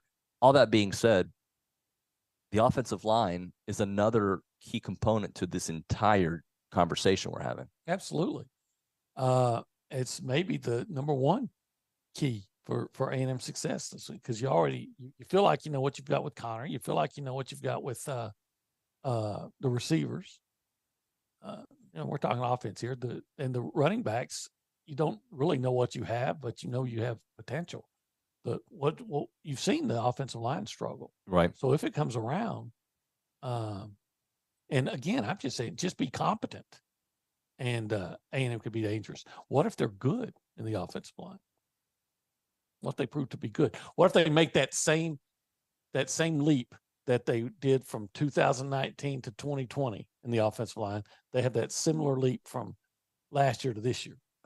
Forget about it, right? Yeah. Well, and not that we've forgotten about this, but again, the difference all might be who's QB1. You know what I'm saying? Like, because when you got a QB1 that you win because of, your offensive line looks better. Your running game looks better. Your receiver, like, he can cover up a lot of mistakes that are out there by his poise, by his ability to improvise. Again, I hope they roll him out some. I do too. Keep him healthy, but roll him out, right? Like, and then make the defense start going, okay, now wait a minute, where's he going to be? Like, A&M knows Van Dyke's going to be in the pocket. Right. Where's Connor Weaver going to be this time? So if the difference at QB this year, again, if Connor's a quarterback against Miami last year, and I thought Max looked good. In fact, we were very happy with the way Max played because he didn't turn the ball over. He didn't turn the ball over. And again, it goes back to your point. Don't give the game away. Don't turn the ball over. You're going to win these games. How many? I mean, it wasn't just turnovers against South Carolina, but you gave them the game in the first few minutes. You did. It was 2 huge turnovers and a special teams gaffe that I looked like guys didn't want to look like they didn't want to play football that day. Well, how many games did special team issues cause you? The Mississippi State game, that got out of hand, but it wasn't necessarily, it was a mistake by the officiating crew. But if that play goes different, we look at that game differently. Very, very, 2 plays. That one and the Devon fumble, and that game could have gone completely different. Because at that point, aren't they up 14-7 with Devon? Am I right? Well, it was 0-0. Okay. When the Devon fumbled? And then Mississippi State took it and scored. So they would have been up 7-0 or 3-0 at the worst. Right. And then, the floodgate seemed to open when they had the blocked field goal that shouldn't have been. And that's what happens, right? Mistakes lead to heads down. Mistakes lead to more mistakes. You just got to play clean football. How important in this game, OB, is a fast start? Well, I think it's very important because if you'll go back and look at, I wish I had my numbers with me right here. I have them up in my room. If you go back and look at A&M, especially over the last 2 years, they've struggled on the road. And a big reason for struggling on the road is they get behind. Right. I mean, you just mentioned South Carolina. They're down 17-0.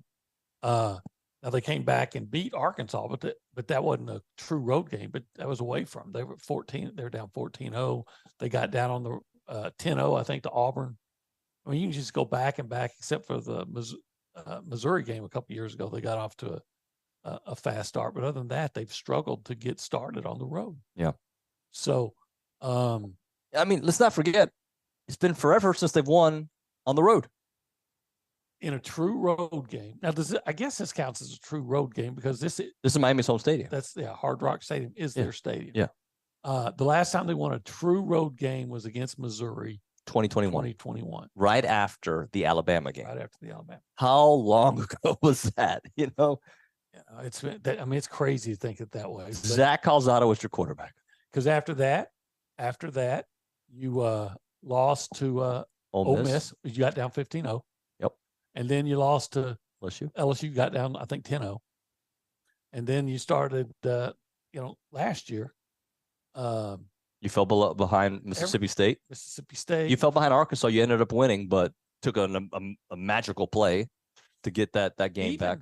Even Colorado fell behind. You were behind and you won, but you were dang lucky to win. But it seems like on the road, especially A&M, is always trying to come from behind. But why, Olin? That's what I do on my Rollo Insurance Studio. But why, Rollo? Why, Jason and Jackson? Obi, why have they not been the same team on the road? Look, I know the road is supposed to be difficult. Like that's why it's home. It goes on forever and the party never ends. Song lyric. Robert Orking. I was going to say REK. Yeah. But why on the road? Why has it been such an issue? That's a great question. It's probably not one thing. You know, other teams feel good on the road. Sometimes they're playing good teams on the road. And A&M's had offensive issues. So if you're having offensive issues, it makes sense that that you're in danger of falling behind because you're not scoring. Yeah. They've got to, I think the fast start isn't necessarily the key in this game, but it is a big key in this game. Get off to a fast start because playing from behind, it's getting old. It is getting old. Look, do it for me. I don't like stress in the press box, right? Like, I'm not as nice. Yeah. Wish we could have one of those Nebraska Tommy Frazier years where they beat everybody by 50 points. Well, look, as you said, just find ways to win games without giving it away, right? Yes. Let's go to the Angry Elephant News and Social Center. We got some text messages on there to get there. And a 325, Tarleton says in Dumas, I'm just glad a couple Aggie coaches whooped up on the Red Raider QB. Oh, okay. All right. They're talking about the Detroit Lions. Dave and Edmond, Ags win big tomorrow, so big that the national media will be disappointed and forced to report on the new and improved offense. It could happen. By the way, you know where Dumas is? Where? It's way up in the Panhandle. Is it really? It's way up there. By the way, I'm not trying to give this dude more shine or more, exposure, but apparently Barrett Sallee is predicting for Miami to win, which I could have. That's some brand. I would not expect anything different from Baron Sally. Which is, well, I think other people who were to predict Miami to win, I wouldn't think, oh, that's just their thing, right? But because it's him, it's like that's his thing, right? Yeah, if it was almost anybody else, you say, okay, well, we'll see. But you look Baron, you go, of course. Well, here's the truth is, I can see an argument for people to think Miami's going to win. I can see it, right? I think the ESPN Power Index has Miami winning, by the way. Really? 52% to A&M's 48. Vegas has A&M winning by 4.5. So there is that. Here's one from Randall and Salado, and this one you can talk about. OB, I thought Rakes had a great game last year against Miami rushing. What are y'all's thoughts? Look, that whole interior, I like Rakes a lot. I love Walter a lot. I think the combination of whomever with McKinley Jackson. We don't even mention Shamar Turner. Hello, Shamar Turner. Yeah, so many of them. Gosh, and Shamar might have the big game tomorrow. Yeah, both of them. Yeah. It could be a Shamarvelous defensive performance. Have you used that one before? I haven't, but Shamarvelous. I'm waiting for that game where I can use it. Biglow says if Durkin's this game, it'll be A&M offense scoring quickly, and then they'll sit on the sideline for 4 and 5 minutes. Miami might score on those drives or not. I think this is a big game for DJ Durkin. It really is. I do too. I think DJ Durkin has got to show that he can put out a defense that can stop the run. Yeah. And not just against New Mexico. Chris Ziegler, all three guys on ESPN College Game Day podcast picked A&M to win. Yeah. I think, again, A&M's favored.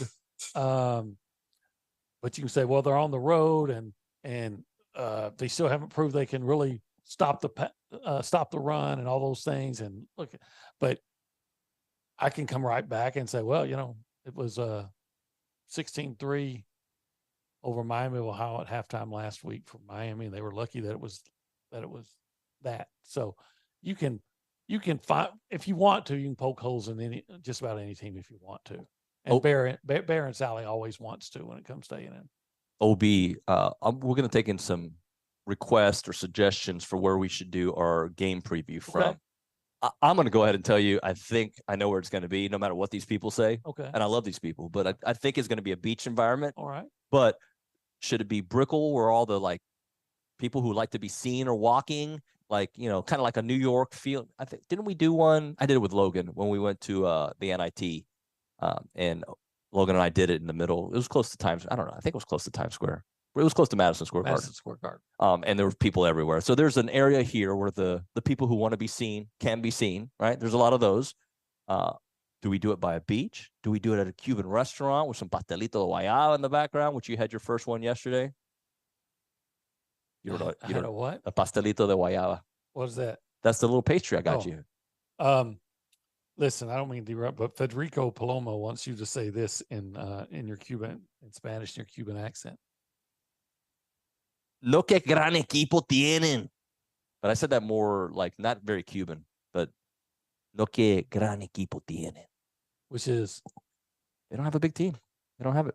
Hey, we got to hit a break because Randall Hill's coming up next. I got to say the Texas A&M part. Oh, I didn't see that part. I'm sorry. I did. Texas A&M, no que gran equipo tienen. And Texas A&M says what? Texas A&M. Yeah.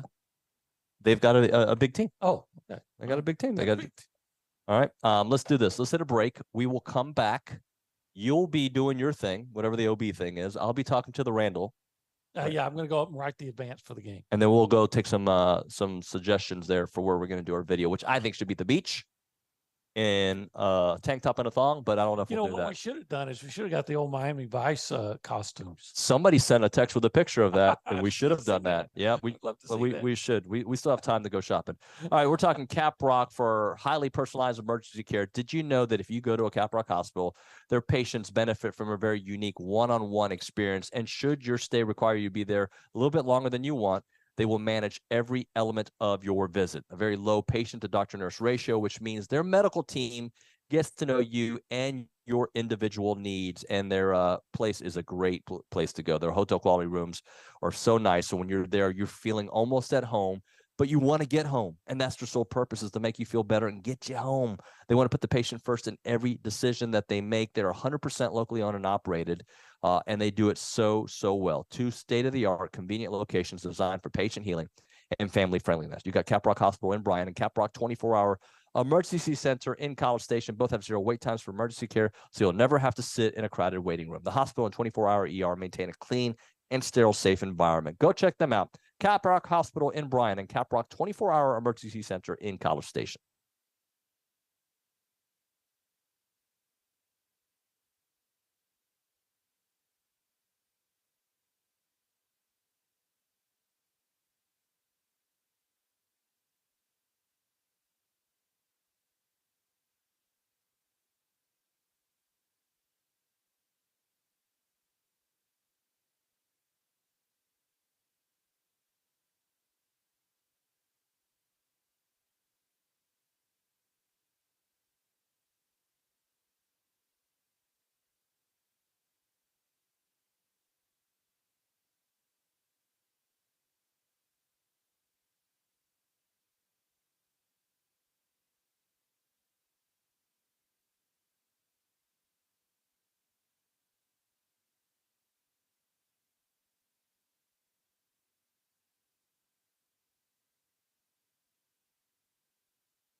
I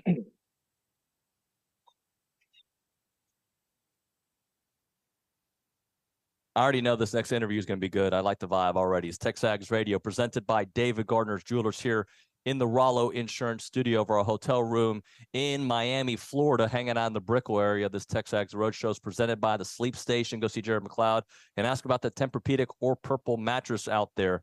Let's talk about this matchup from a different perspective. Let's talk with a person who played for the University of Miami. Our next guest spent 7 seasons in the NFL, played at Miami, won 2 national championships, and is also a special agent, a man who does it all.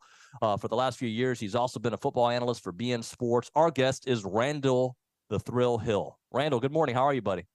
Good morning. How are you guys doing? Doing wonderful, man. So I think I read in, I don't know, 2013, 2014, a while ago, it's been a while, an article about you when you, I guess you had been a special agent for a little bit, but you were involved in the Super Bowl operation that was happening. Just before we get into the football, can you kind of take me through how an NFL player became a special agent? Well, so you got to understand, I'm, it's a long but short story. So I'm not from a impoverished area. I'm from a family of educators, and NFL and playing football was secondary to me. Getting an education, staying out of trouble, and keeping people who are upwardly mobile are, that was paramount to me. So I graduated from the University of Miami in 4 years, which was not an easy thing to do. Jimmy Johnson, who's of course a Texas native, he made all of the players sit in the front of the classroom. He also made all the players, if we wore anything like this in class, you lost your scholarship. You were to be a regular student in the front of the class, staying out of trouble, keeping your grades.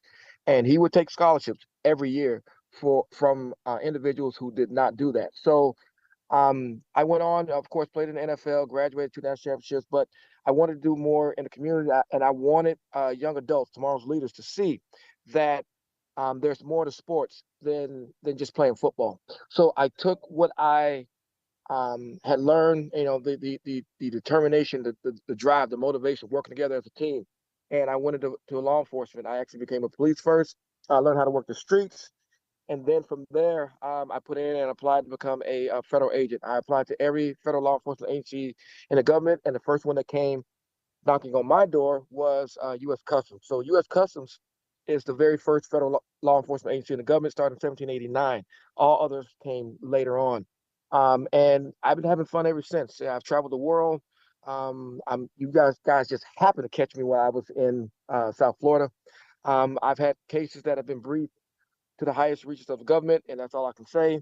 I've done some things like, put it like this: I am them, we are they. I'm a figment of your imagination and dismissed as so. I'm kind of like a Man in Black. Love it. I love it, Randall. Well, hey, full disclosure here. I am a very proud Aggie, but I grew up an Aggie and a Hurricane fan. My oldest brother went to Miami, so I watched a lot of your games. I watched many. I saw the national championships, you name it. And I also grew up with my brother older than me, the middle brother, who went to Texas A&M. So I ended up going to A&M, being a Texas guy, and I'm very happy with my university. I typically root for Miami when they're not playing A&M. But I'm really looking forward to this matchup. So just your thoughts on what Mario's trying to build there with Miami. Well, let me say this, because this is important for anyone who's listening. The greatest athletes in the United States come from the state of Florida, and they come from the state of Texas.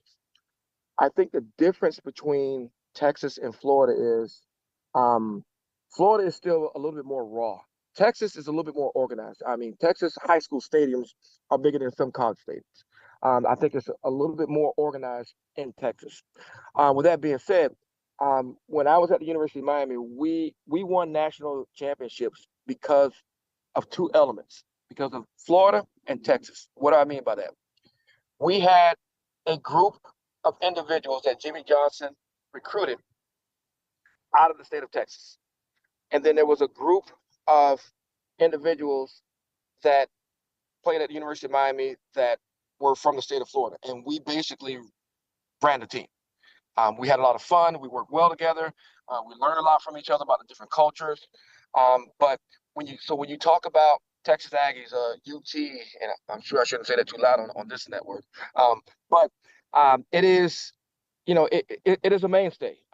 Because when you talk about Texas and you talk about Texas football, you're going to talk about the Texas A&M Aggies, and you're going to talk about UT. So with that being said, I think the University of Miami has improved.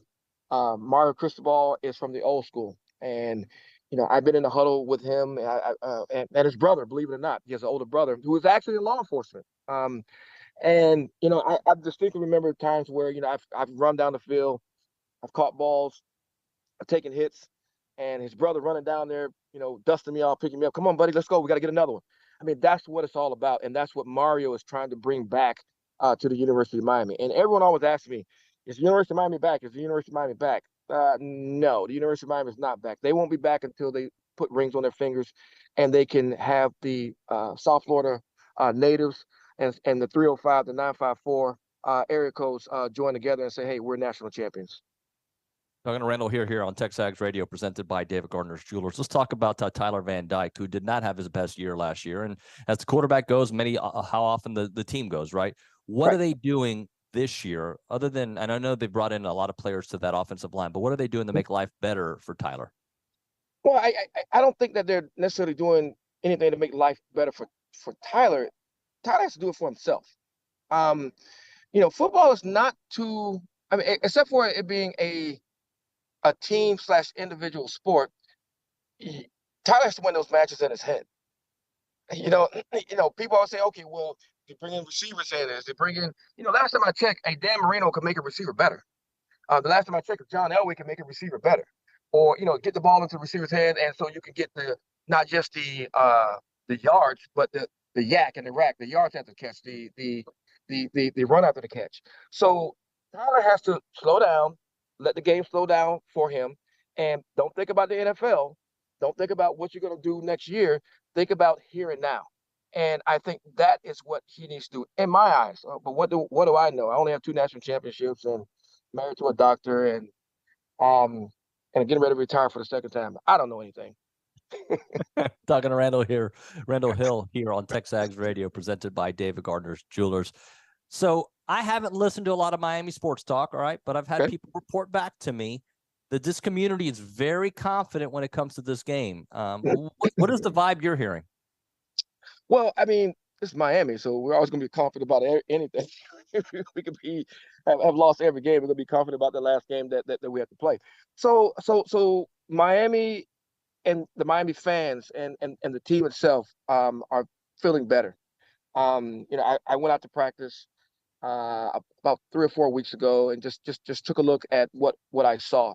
I saw a lot of energy. I saw a lot of passion, and I saw a Mario Cristobal who's still running around like a crazy man, making sure that everyone is in place. I saw coaches getting after the guys. I even saw Ed Ozeron out there, even helping out. Yeah, so Miami's a family. Miami's like, let's see. Okay, so right now, I would say Mario Cristobal would be Michael Corleone. People like Michael Irvin would be, like Don Corleone.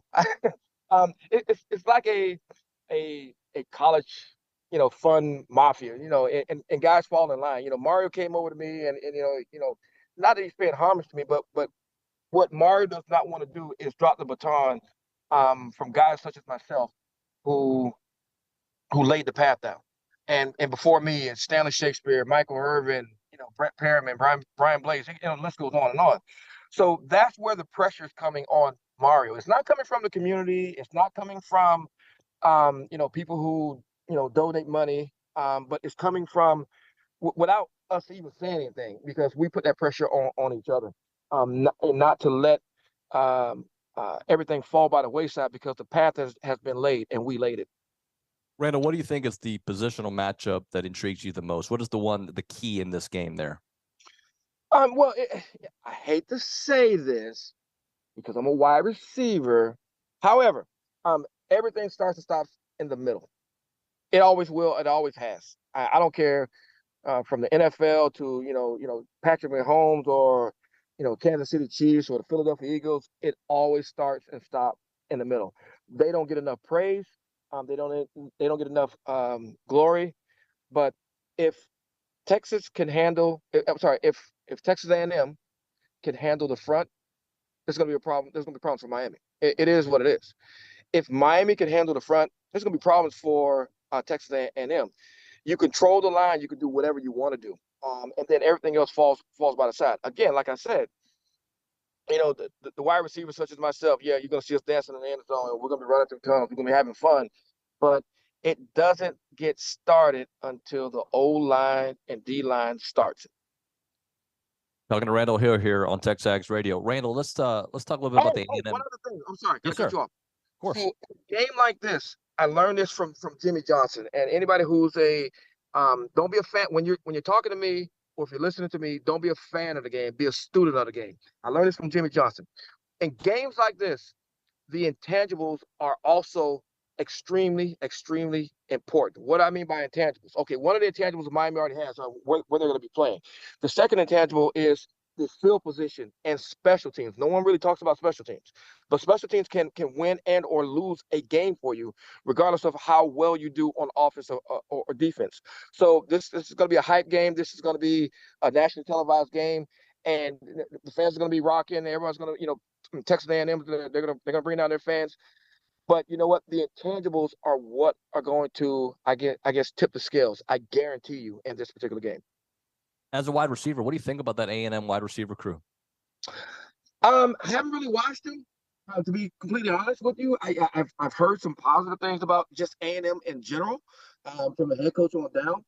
I know that they have a lot of fan support. I know that they have a desire to be back on top, and just because Texas A&M in general, whether it be the wide receivers, whether it be the O-line, D-line, linebackers, wanting to be better than Texas, that's going to, put them to the forefront. So I haven't really watched too much about. I'm too busy trying to save the world. You asked me about wide receivers.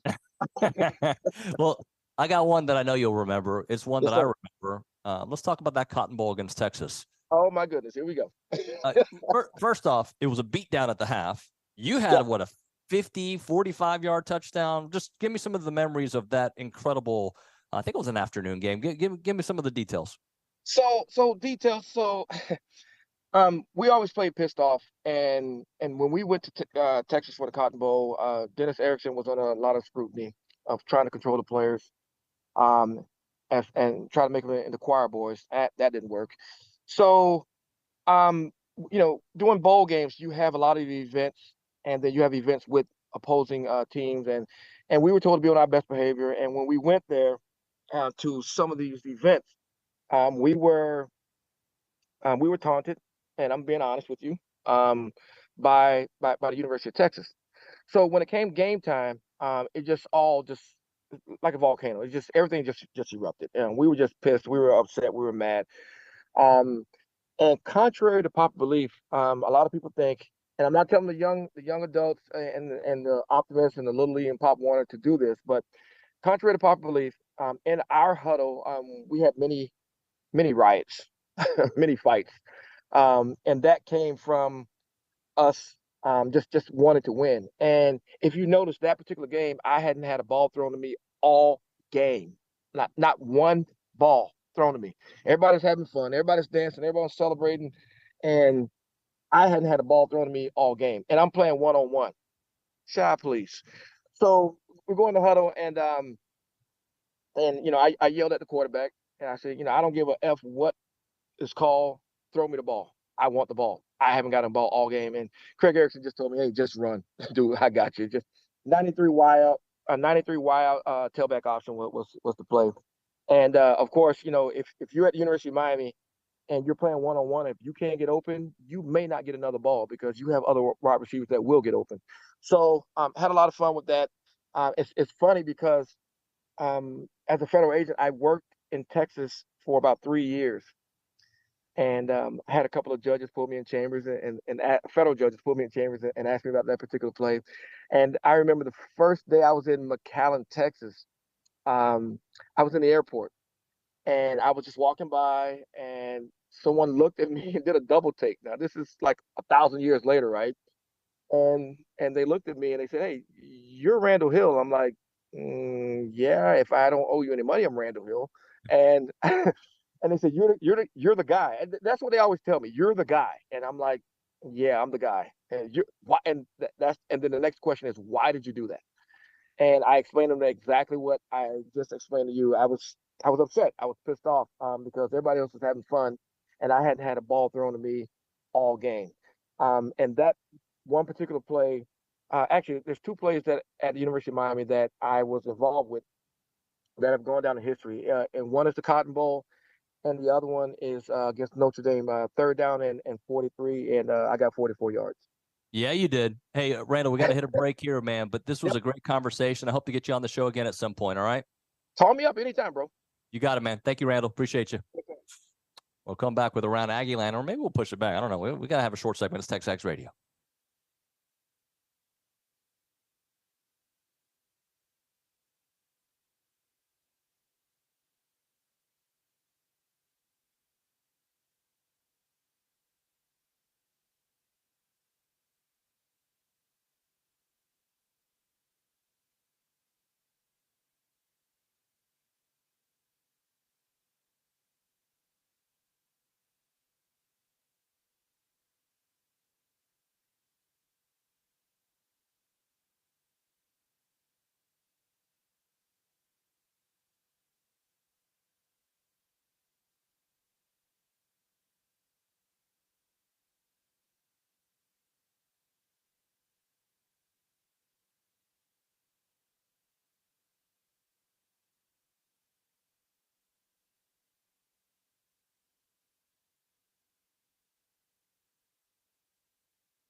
She is electric, ladies and gentlemen. TexAgs Radio, presented by David Gardner's Jewelers, Rollo Insurance Studio. This roadshow is brought to you by our good friends at the Sleep Station. Thanks to Jared for making that happen. Having a fun time. Really enjoyed our conversation with Randall Hill. He'd be somebody I'd like to get on again. He was good. Special agent, a guy you don't want to mess with. Just well-read, and just it was cool. I enjoyed that combo. By the way, I got to send a shout-out to my buddy Bob Loop from BVMMA. He, because in Miami, there's a lot of testosterone, Nick. I think you know that. And people want to squab. And I feel like some of the lessons I've been getting, kickboxing and jiu-jitsu, I'm like, you want to bring it, buddy? Let's go. Now, if Aldo starts a fight, that's on him. But, you know, if there's a situation where a hurricane gets in my face, I know how to take him down. How would I know that there's a lot of testosterone in Miami? Why? You don't know? Like, it's just kind of understood. Okay. No? Sorry, didn't know that. I'm not a part of that community, as you would say. Oh, interesting that you don't know these things. Hmm. So here's what we're going to do in our number 3 of the program.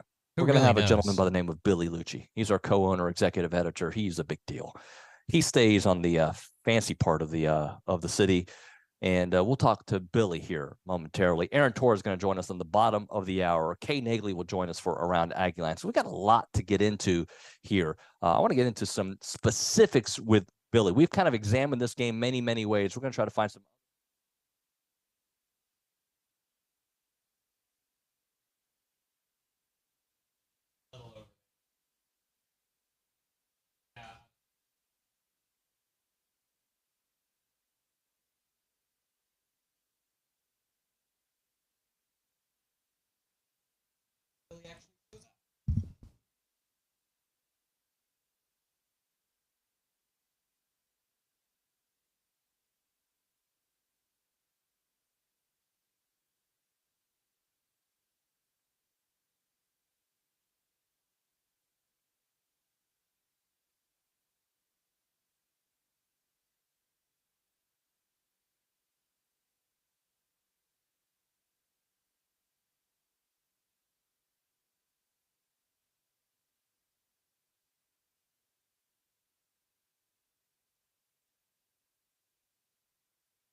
Yeah, that's the front. He was talking about it all starts up.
Welcome back in TexAgs Radio, presented by David Gardner's Jewelers here in the Rollo Insurance Studio of our hotel in Brickell area here in Miami. This TexAgs Roadshow presented by the Sleep Station. Go see Jared McLeod and ask about that Tempur-Pedic or Purple mattress in the Specs parking lot at Texas and Harvey, and at Lowe's at William D. Fish and Highway 6. The website is thesleepstation.com. We go to the hotline. We're joined by Billy Liucci. Billy, good morning, buddy.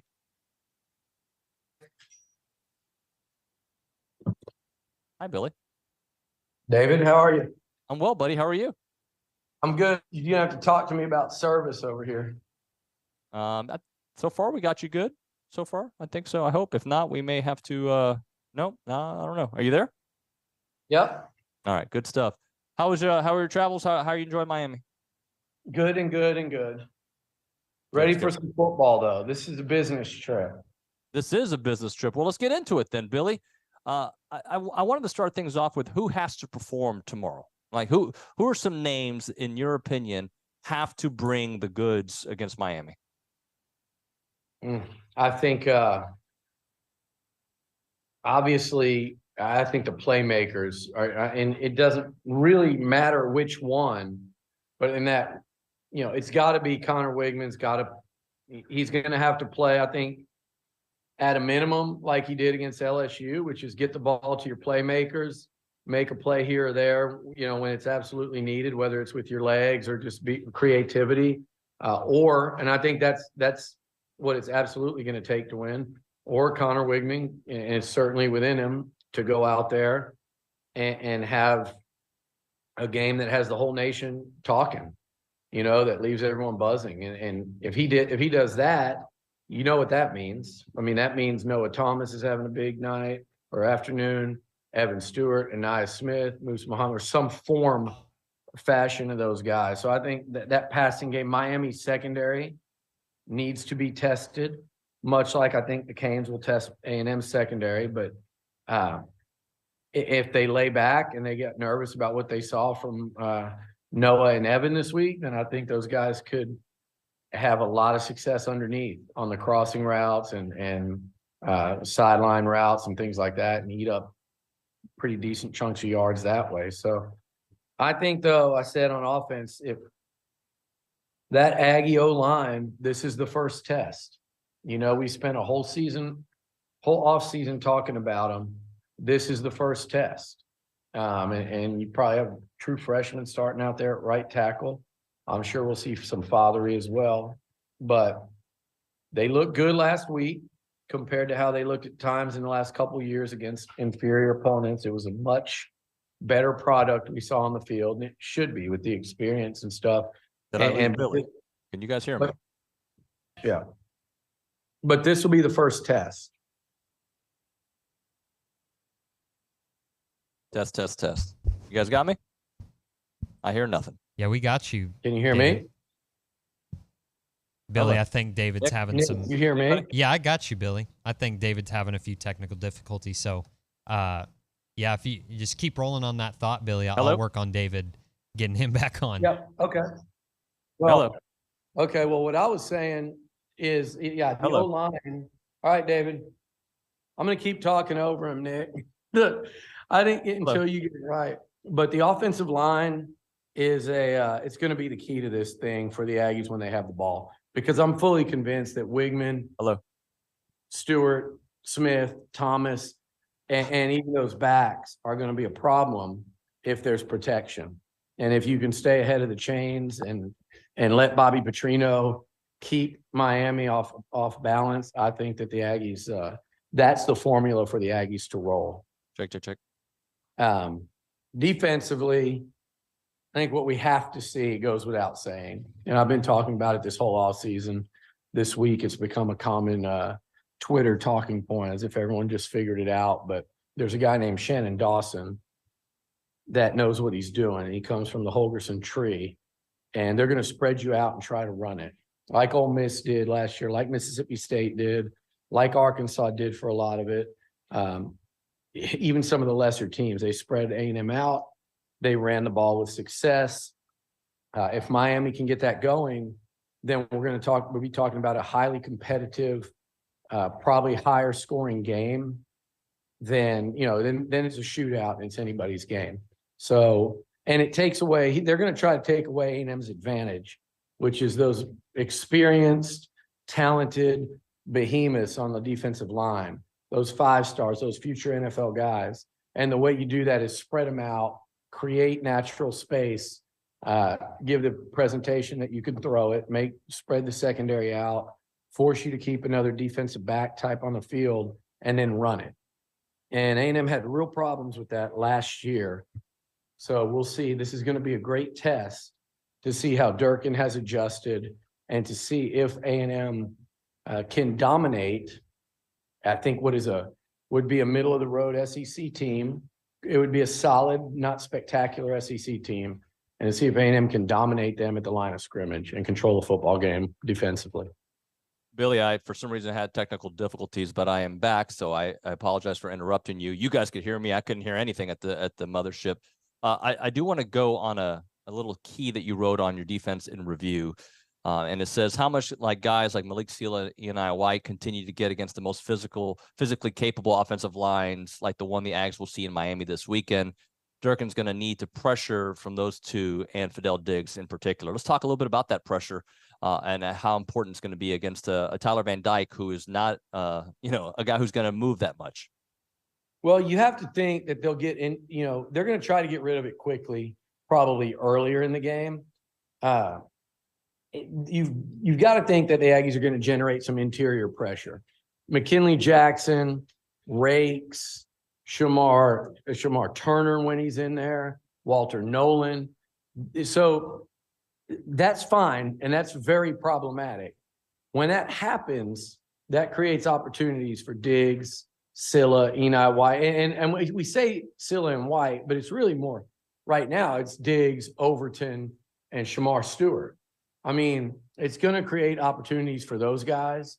And yeah, if you can change it up, and I think that's where White and Silla become such a problem, is if you're seeing Overton, some Turner at end, Diggs, and then all of a sudden you bring in these guys that are a lot lighter and a lot faster, that's where that changeup could be problematic. But the key to all that, Nuño, is to stop the run, because the more obvious passing situations you can put Van Dyke in, the more you dial up the pressure. He has proven not to handle that well throughout his career.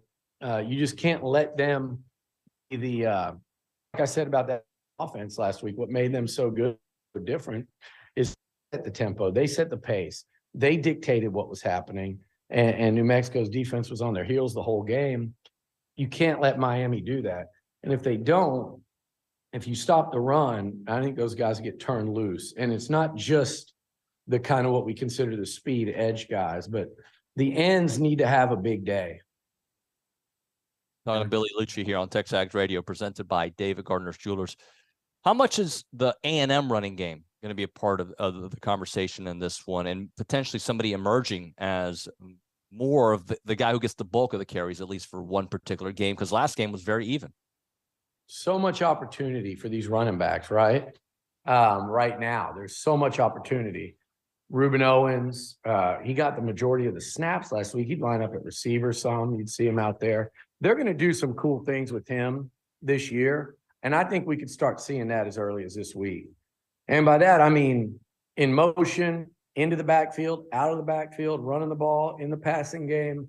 I think you'll see him used like that. And then I think you'll see whichever guy can get it going, and they're going to test them all out early. And this is an opportunity for one of those backs to kind of say, hey, I'm a big game dude, and no one's had the chance to really prove that yet. I mean, we saw Le'Veon Moss and Amari Daniels do it in a run here or there last year. They didn't look scared. They looked up to the task, but no one has proven that, hey, I'm a big game guy. Give me the ball and I can get it going and really, really open things up for this offense by hitting the hole, breaking some tackles, adding a level of physicality to this thing, because A&M's not going to do it all year by simply lining up and letting Wigman and those receivers torch secondaries. It's got to be balanced to a degree, and I think this Saturday is when we start finding out if they can do that. To follow up on that, I really feel like this is one of these games where Ainias Smith's impact, and his impact's always felt, but like one of those games we come back like, there he is. That's the Ainias we remember. That's the guy that we know can be the playmaker on this team. I think tomorrow could be that game. Yeah, I agree with you, David. I think look, it's almost like they purposely didn't involve him too much in game one, is what it felt like. And you talk about the running game, and it might be that too. I said Reuben Owens, moving him around. There's no one better to do that with than Ainias Smith. Line him up a receiver, motion him in the backfield, hand it off. Receiver, motion backfield. You have a running back or a wide receiver running routes against linebackers. Two back, all of a sudden Ainias splits out. Now you're in a one back. Like there's a lot they're going to, and I think this is the week where you really start to see Bobby Petrino's creativity in formation, motion, and play calling all on display. Talking to Billy Liucci here, TexAgs Radio, presented by David Gardner's Jewelers. Billy, let's do a couple things that we normally do with Seth and Steve, but we'll do it just with us right now. Let's do the Freak of the Week. Who do you think is going to be the Freak of the Week this weekend? I think from defensively, I'm going to go Bryce Anderson. I think we see a big game from him on defense. That was kind of the game he first flashed in last year. To me, it was the Miami game, and he's come a hell long way. Sean Porter talked him up this week. He had a nice opener. I think you see a couple of big plays from him, maybe even an interception. Offense, and he's going to be a key figure against this type of team. He'll be on the field a ton, and he's going to be active in run support and against the pass. So I'll go Bryce on defense. Offensively, I'm kind of with you. I'm going to go Ainias this week. I think Ainias Smith, it was, like you said, it was a little quieter in the opener, and Evan and Noah did their thing. And I think a lot of attention is going to be on them this week, but I'm going to go with Ainias Smith. All right. And now we're going to do the Sleeper of the Week, which is also presented by the Sleep Station. Go see Jared McLeod and ask about the Tempur-Pedic and Purple mattress out there in the Specs parking lot of Texas and Harvey, and in front of the Lowe's at William D. Fitch and Highway 6 website, thesleepstation.com. Who are a couple sleepers for us, Billy? Sleepers. I'm going to go on offense with the tight ends. And I don't know who. But and by sleeper, they caught one pass last week, no yards, were targeted, I think, twice.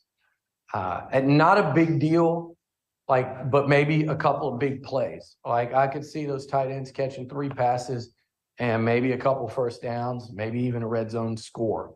But tight ends will be my sleeper offensively, and then defensively. Sleeper of the week on defense. Who could that be? I'm going to stick in the secondary, and I'm going to go Jordan Gilbert with his first interception of the year. People, we spent so much time talking about these. Damani as a 5th year. Bryce has us so excited. Jacoby Matthews was such a big recruit. All Jordan Gilbert does is hang around in that starting lineup, and I'm going to go with him as my sleeper this week. That's a really good one, Billy. And potentially, I'll give you one. Just one of the linebackers. I know we've made a lot about Torian and the way Edge doesn't feel like a sleeper, but he sure was active last week, wasn't he? He was. He flashed. He definitely flashed, and he filled up the stat sheet as well.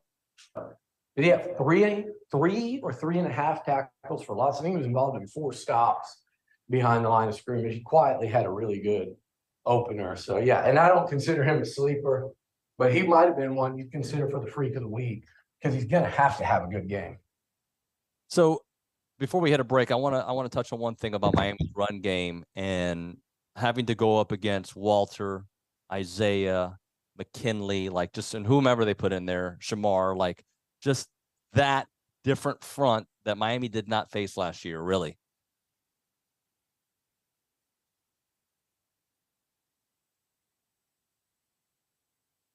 I think we lost Billy there. I said they were last year, David, and they're not anymore. And McKinley Jackson didn't play last year in that game. So this is a completely different front. as the year went on, Miami's O-line stunk last year. They went and got 2 portal additions that they're excited about. And then they've got a freshman tackle that goes 6'7", 345 that they think's elite. So both lines should be significantly improved over the units that played last year. But again, that Miami O-line ain't anything different than what A&M is going to see every week in the SEC. So they're going to have to step up, and this will be a good test. But hey, look, A&M's still got more talent, more depth, more experience in the trenches when Miami has the ball. So it's a battle you have to win. All right, let's do one more segment with Billy here. We'll get back here on TexAgs Radio in a moment. Right now, we're talking about our friends at Caldwell Country Chevrolet. They are on Highway 21 in Caldwell, and they're online at caldwellcountrychevrolet.com. They have amazing deals on the website that change every month, but one thing that doesn't change is their excellent service before, during, and after the sale of the vehicle you're looking for. You know that when you go to a Caldwell Country Chevrolet, you're going to get excellent service. Excellent. I was going to say exquisite, but whatever word you want to use, you're going to get that without a doubt. And if you've purchased a vehicle there from Caldwell Country Chevrolet, you know exactly what I'm talking about. They're going to help you every step of the way. That's what they do there. When I bought my Tahoe out there, my wife's Tahoe, just a year ago, it was such an easy process. They sent me a couple of ideas online. I looked at them. I said, I want to test drive that one. I went. I met with one of their sales reps. I test drove it. My wife test drove it. Then we needed a little more time to figure it out. Then we got a great trade-in value, and we were all in and ended up getting a Chevy Tahoe that fit our family needs. It's about a 15-minute drive, Brian of Caldwell, short conversation away, but you'll see the difference when you step on the lot and do business with our friends there at Caldwell Country Chevrolet. Highway 21 in Caldwell, online, caldwellcountrychevrolet.com.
All right, we are back, TexAgs Radio. This road show is presented by the Sleep Station. We are presented by David Gardner's Jewelers in our Rollo Insurance Studio Hotel that we're doing the show from. Billy is on remote somewhere in Miami. Billy, let's talk about winning on the road. It's something that has to get done. It's been a minute, and I think really important they get to an early lead and control the tempo early in this one because it has been so long winning on the road. Look, it's going to be 4-quarter fight. You'd love to start fast. It's just what happens over 60 minutes. This is going to be, I don't call it a heavyweight fight just yet. We'll reserve that for some of these bigger games against better teams early on or later on. But this is, like I said, it's a great litmus test. You're going to have to play for 60 minutes. It's not going to be nothing. I don't think anything's going to come easy. There's a world in my head where I picture this offense. Like if this offense with Bobby Petrino, if Wigman's that dude, and the receivers that dude, if Connor's that guy, you've got those receivers, you've got an offensive line returning 5 starters. There's a world where you give that to Bobby Petrino, and A&M could have one of the better offenses in the country. If that's the case, we're going to see it. There's no reason why we might not see it tomorrow, but it doesn't guarantee it. That could be something that happens as the season wears on. And I think in game 2 on the road, a real test for the first time, these games typically are close. And it doesn't matter what they get by. This would be a massive win for the program, for Jimbo. I don't care if Miami finishes 10-2 or if they finish, 7-5. This would be a huge win tomorrow at that point in time for A&M, not just to win that game, but also to kind of, just set the tone for the rest of September. We've talked about this is a very important September. And you talk about winning a road game. And the last time they won away from home, that was really significant. It was, and maybe anywhere, right? Like where have they won since 2020? I'm trying to. They won at Missouri. Okay, at Mizzou, and they won at Auburn. No, that was 2020. Colorado. So, Colorado and Mizzou, 2 really bad teams, right? They haven't won anything of substance away from home since the last time they were here in the Orange Bowl against North Carolina. And so why not pick back up where it kind of all got paused? That was the "we ain't done yet" speech, and I think Jimbo is right in saying it. A&M had all the momentum. It looked like things were building. It hadn't worked out that way, so why not just kind of pick up where it got, after that game, it got derailed a little, and you can get it right back on track, I believe, with the win on Saturday. Because, look, you're going to have to go play in Baton Rouge. You're going to have to play in Oxford. They've got some road games this year. You're going to have to win away from home against Arkansas again. There's some tough things to do away from home for the Aggies this year. They're going to have to get done. So this would be a great way to start it off. There's no doubt about it. And they need to, like you said, they need to. Look, it's the Aggies are too talented. They're too good. You need to do it.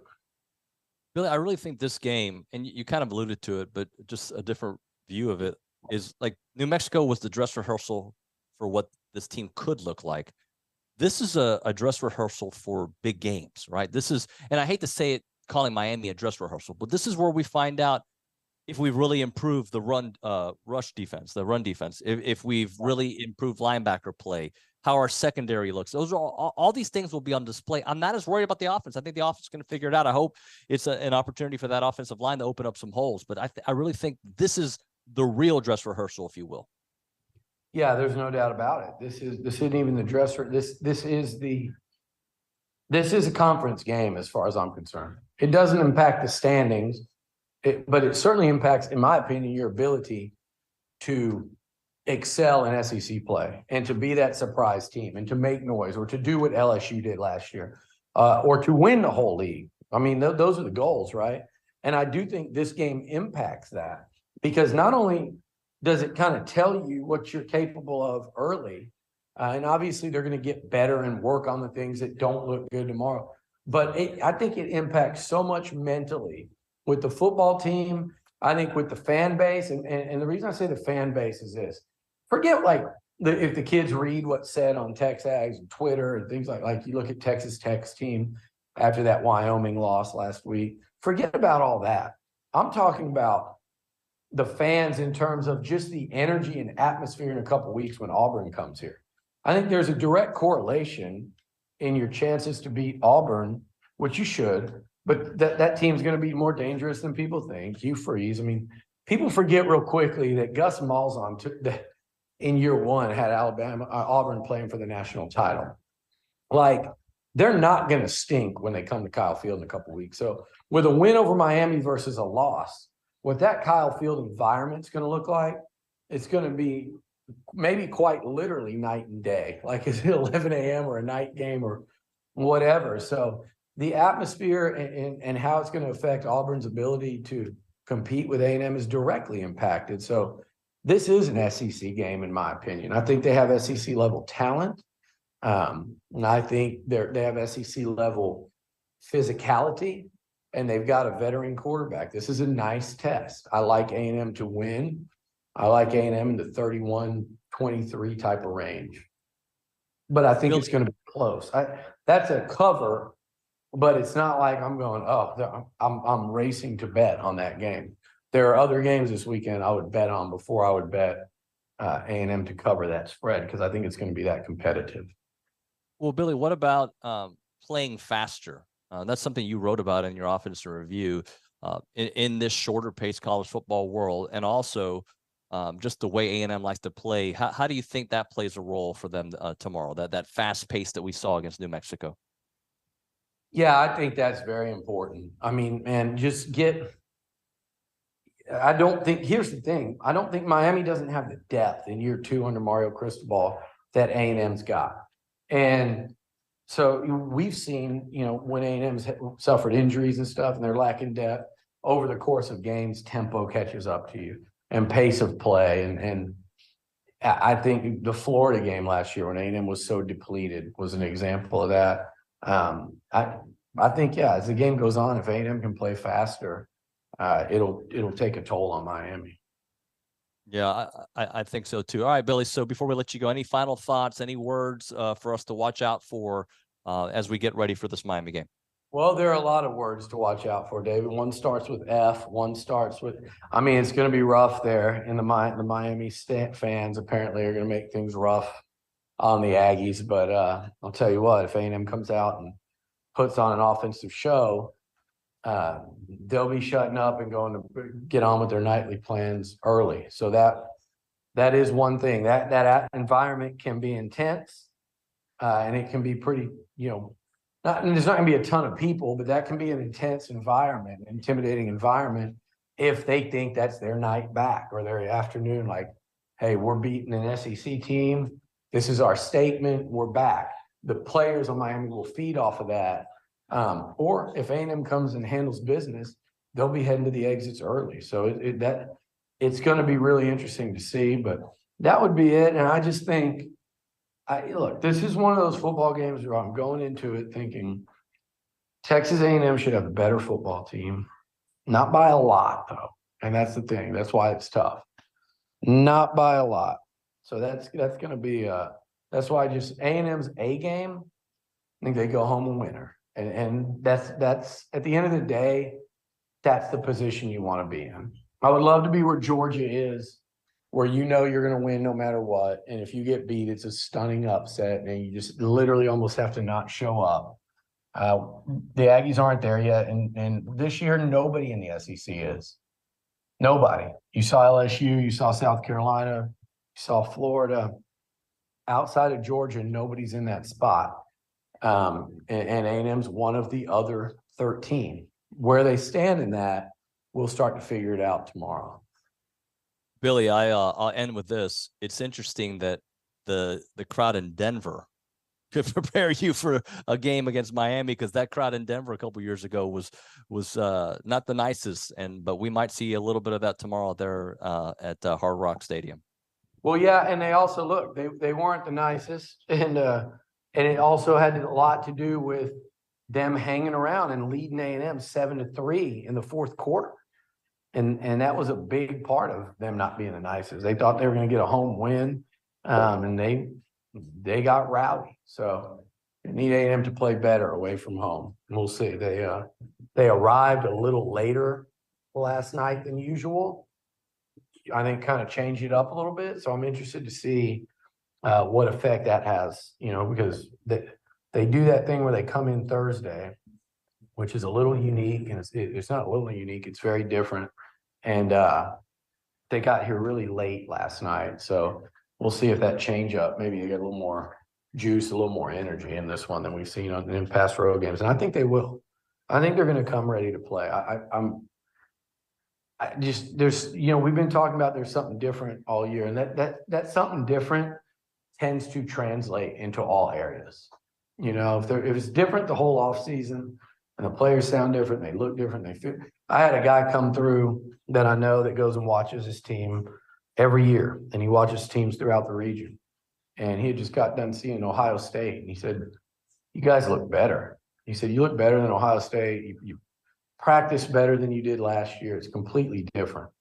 And he said, physically, the team looked better than like an Ohio State, which I thought, it's not shocking. A&M's been building to that. And we said, other than Georgia, they look as good as anybody. I'm sure you go watch Bama, they look a little better, but A&M's close. They're right there. And they're as good as anybody outside of, I would say, Georgia, Bama, just from the eyeball test. And then it's like A&M and a handful of others at best. But they're there. They're built to win, and they're built to win now. Now they just need to go out and do it. Billy, I'll see you tomorrow, man. Thank you very much. All right. What a win for Dan Campbell, by the way. Oh, yeah. We didn't even get into that. How about that? Unbelievable. Unbelievable. On the road at KC. It's shaping up to be a pretty amazing story, isn't it? Yeah, it is. The whole thing's been great. Thank you, Bubba. All right. See you, David. Everybody. All right. That's Billy Liucci on the hotline. Appreciate his time. All right. When we come back on TexAgs Radio, AT he usually joins us on Thursday, but we did the old switcheroo. We'll talk to Aaron Torres of Fox Sports Radio here in a bit. But before we do that, we're talking Heritage Films. We got a big audience for road shows and for the way the A&M season we expect it to go. And for those of you who have been watching on YouTube and don't know all about it, you need to catch up with Chance McClain. Call him up and get a Heritage film done for your family. The videos he does, they're documentaries, right? Documentaries about your family business, your family ranch. He does it high level stuff. We're talking 2-hour documentary films about your dad, right? We did it for my dad. That's how I like to use that as my comparison, because we did it for my pops, and it was just so fantastic to not only go through the process, right? But beyond going through the process, it was also just being able to watch that video with my family. That is the beauty of Heritage Films and the good stuff that they do there. Check out the website, yourheritagefilm.com, 713-893-8341, 713-893-8341, and ask about the Heritage Film, and also ask about the beauty that they have there with the Yearflix, which is a video for kids. It is a great way to do it. I'm telling you, you'll love it. It is Heritage Films, yourheritagefilm.com.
All right, we are back. TexAgs Radio presented by David Gardner's Jewelers Rollo Insurance Studio here of our hotel room in Miami, Florida, staying in the Brickell area, having a good old time. This road show is presented by the Sleep Station. We spent a lot of time on A&M versus Miami, and we're going to continue talking about that. But let's get our next guest on the show, Aaron Torres from Fox Sports Radio and Aaron Torres Online, and maybe start off with an Aggie angle NFL thing because the Fighting Dan Campbells and the Detroit Lions got a big win yesterday against the Kansas City Chiefs. AT, I'm sure you were all about that game. Yeah, I was sitting in my living room biting kneecaps and punching walls, and it was great. No, it was a really fun game, and obviously, I think for me, and I can't speak for what your Sundays look like, but Sundays for me are, I try to watch as much NFL as I can, but a lot of times with college football, you're kind of looking back from Saturday and doing whatever it is that we do in our business. And so that was one where, the work got done early. I was able to sit down. I was able to basically watch in real time. It's fun. The Lions are fun. Dan Campbell is fun. And it was a really, really fun game to watch. It was enjoyable. Josh Reynolds, by the way, had a couple nice plays out there. So good night to be an Aggie. Good night to be a Lion. It was a great debut for NFL football last night. So I know that you talk about A&M, and not just because you come on this show, but I think you do believe in the talent that this roster has. What you think about this matchup, man? Miami, A&M. A&M's got, I think, more talent. Miami is Miami, so there's a mystique to them. They're the U. What do you think about this one? Let me ask you a question, because you're a child of the 80s, and I know you spent a lot. Is there still a mystique? And I'm not being sarcastic. I mean, they have a great history, but I mean, they haven't been nationally relevant consistently in 20 years. It's interesting. I saw the stuff about, the buy one, get one tickets at this game. And I wonder, is it the same post Orange Bowl? Like the Orange Bowl felt like a part of the mystique. The smoke felt like a part of the mystique. We'll get to the A&M aspect in a minute, but do you think, I don't know. What do you think? You're a child of the 80s and you love the Hurricanes. I'm curious from your perspective. So, and I always say this with you just to make sure everybody knows, I was an A&M guy always in first, but there was a lot of love for the Hurricanes. I'll say this. Sure. I don't know if I'd go back 20 years for them being the U, because I do think that there was a little run there where Mark Richt had them kind of going. I think Al Golden had a 9-win season. Richt had a 9-win and a 10-win season. And that 10-win season, if I remember correctly, they started off really hot, and then they lost in the Orange Bowl. But when we talk about teams like Miami, it's kind of like the same way I look at Nebraska. I think eventually they're going to figure it out, right? Mm-hmm. Eventually now maybe the kids don't look at them the way we did, right? Because it's been so long since the U mattered, right? I get that. But I still think their parents are kids of the 80s, and they remember the U. So, and it is Miami, right? I think it's always going to be a place that is desirable to talent, and especially when you recruit the South Florida area. So, no, they're not the U that we remember from the 80s and early 90s, right? And even the late 90s, I should say. But they are a program that I think will figure it out eventually. We've said the same thing about Texas. We've said about A&M, right? They knock on the door and they go away. Miami has not knocked on the door as often. But I still think there's an intrigue and a mystique to them. But each passing year, it's a little bit harder to believe that they'll be able to replicate it. Yeah, and I'm with you that they definitely, if it's the right coach, and maybe it's crystal ball, maybe it isn't, that maybe that they can get back. I think when I was talking about mystique, I don't think when A&M's players got their schedule this fall or this summer, they had Miami circled on the schedule the way you would have 15, 20 years ago. Like the games that matter to kids at A&M are, LSU and Alabama and whatever. But to the game itself, David, what you said to lead, I believe is correct. I believe there is more talent in that A&M locker room. That's not a reflection of Mario Cristobal. It's just the fact that he's in year 2 of his process, whereas Jimbo Fisher is in year 6. And listen, we can go back to all the stuff we talked about since December with this A&M team about, the close losses, the schedule, the win-loss record probably isn't reflective of what that team was last year. But on the other side, you are what your record says you are. And so I was very, what's the right word? I'm impressed isn't the right word, but happy to see the offense, delivered in week 1 against New Mexico. I think that is a reflection of kind of a change of philosophy and a change in whatever, more so than it's just that it was a totally inferior opponent. But at the same time, you have a national stage this weekend. You're on the road. You're playing a team that, to your point, has a national cachet. Now go out and prove it. Is it really Bobby Petrino? Is this really different? Or was it just New Mexico last week? I think we're going to start to get some answers about 3:30 Eastern tomorrow. What about that A&M offense? Look, it was just New Mexico, but there was something about it. Do you think that offense, and not 52 points, but how sustainable do you think this talent with Bobby Petrino holding the keys to the car is that offense? I mean, I think it's really sustainable. I mean, I think that like the talent is there. It's just, and Petrino said it all off season, and it's cliche and it's obvious, but it's about putting your best players in position to succeed. And A&M's best players are as good as probably anybody's in college football at the top, at the top levels, especially at quarterback, at skill position. I mean, multiple 5-star receivers, a 5-star running back in Reuben Owens, 5-star quarterback in Connor Wegman. So you look at the talent there, it's absolutely there. And so is it sustainable? It's absolutely sustainable. Now it's on, the Aggies to go ahead and do it. I also think, this will be the week where we start to get a feel for, has Jimbo Fisher been truthful in everything that he said over the last 9 months about handing over the keys? What does it look like? All that stuff. So I am cautiously optimistic. I understand anybody that says it was only New Mexico, just like anybody who would say it was only Middle Tennessee State when we're talking about Alabama or fill in the blank, Georgia played XYZ. So what does it really mean? I get that aspect, but at a certain point, there are things you want to see. We saw them, and now we get to see if they can do it against the higher caliber competition this weekend. Talking to Aaron Torres here on TexAgs Radio. He's from Fox Sports Radio and Aaron Torres online. Aaron, anything that Miami did against Miami, Ohio that intrigued you or makes you think this is a scary team, or maybe you weren't that impressed with the blowout that was kind of close, getting close to the half? Yeah, I don't know that anything would scare me if I was an Aggies fan. I think my takeaway going into this game all week has been both coaching staffs made promises to their fan bases about what they want their identity to be. We've talked about what A&M has promised Aggie fans that their identity would be, but Mario Cristobal has made it a priority to say, hey, that offense that we ran last year, we're getting back to the basics. I'm an offensive line coach. We're going to pound the ball. We're going to, control the line of scrimmage. They obviously, focus their recruiting efforts both in the portal and in the high school ranks on the offensive line. And so I don't know that it's anything that would mortify me if I was an A&M fan, but I do give Miami credit. Again, it's only Miami of Ohio. We get it. But they made a promise to their fan base in the offseason on who they would be and what they would look like coming into this season after a disappointing year. And for one game, they delivered. And so I think that's part of the intrigue in this game for me is, both teams kind of they were who they said they were or who they want to be. But now how do you handle crisis? How do you handle adversity? How do you handle better competition? I'll tell you guys, I know Alabama, Texas is the headliner, I think, nationally. But from an intrigue standpoint, from a perspective of what I want to see, and I'm as excited about this game as I am the Texas-Bama game, because I just think both teams, both schools really, really looked good on Saturday. And now we got to or last week, I should say, because Miami played Friday. Now we got to figure out what was real, what wasn't, what needs improving, who was being honest in the offseason, who wasn't, all that good stuff.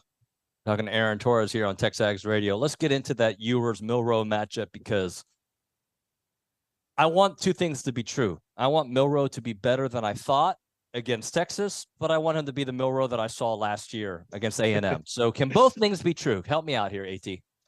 Well, I mean, it's going to be a lot different playing in front of 100,000 of his own fans tomorrow night versus Quinn Ewers versus playing 100,000, maroon-clad people in Aggie land in whatever 4 or 5 weeks from now. So, yeah, I definitely think listen, he looked really good. And again, it's only Middle Tennessee State, theme of the week. We get all that.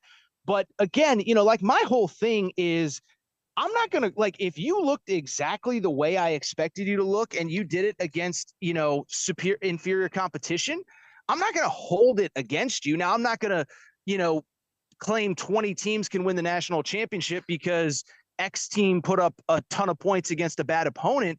But there is the alternative, which is you're Clemson, and we expected you to look a lot better, and you somehow looked worse. So I'm not going to hold it against Bama, A&M, whoever it is for dominating in week one. But this is a different deal. But what I would also say, this is a completely different deal than anything Texas has dealt with either. Why are they coming to the SEC in a year? It's because they felt like they were the bigger brand. They wanted better competition. They felt like the Big 12 competition was inferior. Well, guess what? Now you're going to be walking into 4 of these stadiums. You're going to be walking into 4 Bryant-Denny stadiums next year instead of just 1. And so I look at this Texas team. It was one thing for them to be competitive last year at home against Alabama in a game where it was, their biggest game and who knows how long. Now let's see if they can go do it on the road, because this is another one we've talked about since December, January, February.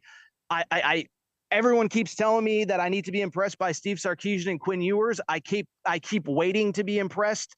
I still have yet to really ultimately be impressed by either of those guys, at least Steve Sarkisian as a head coach. And then, like I said, Quinn Ewers, I know he had a great half against Alabama, and I wish he hadn't gotten hurt, but the rest of the resume still feels pretty choppy to me at this point.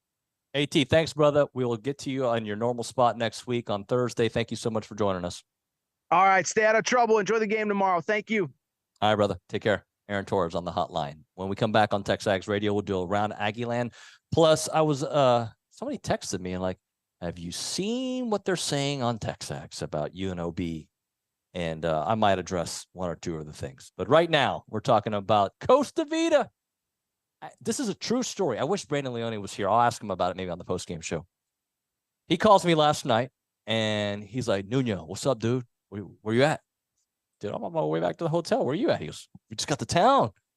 He's like, where should we eat? And then I swear to you, this is not a lie. Somebody in the background of his vehicle says, is there a Costa Vida in town? That's legit. That is 100% the truth. So Costa Vida, maybe they're not here in South Florida, but maybe they should be, because Fresh Mex done the right way, to where you've got Aggies visiting South Florida with a lot of eateries out here, a lot of places you can go eat.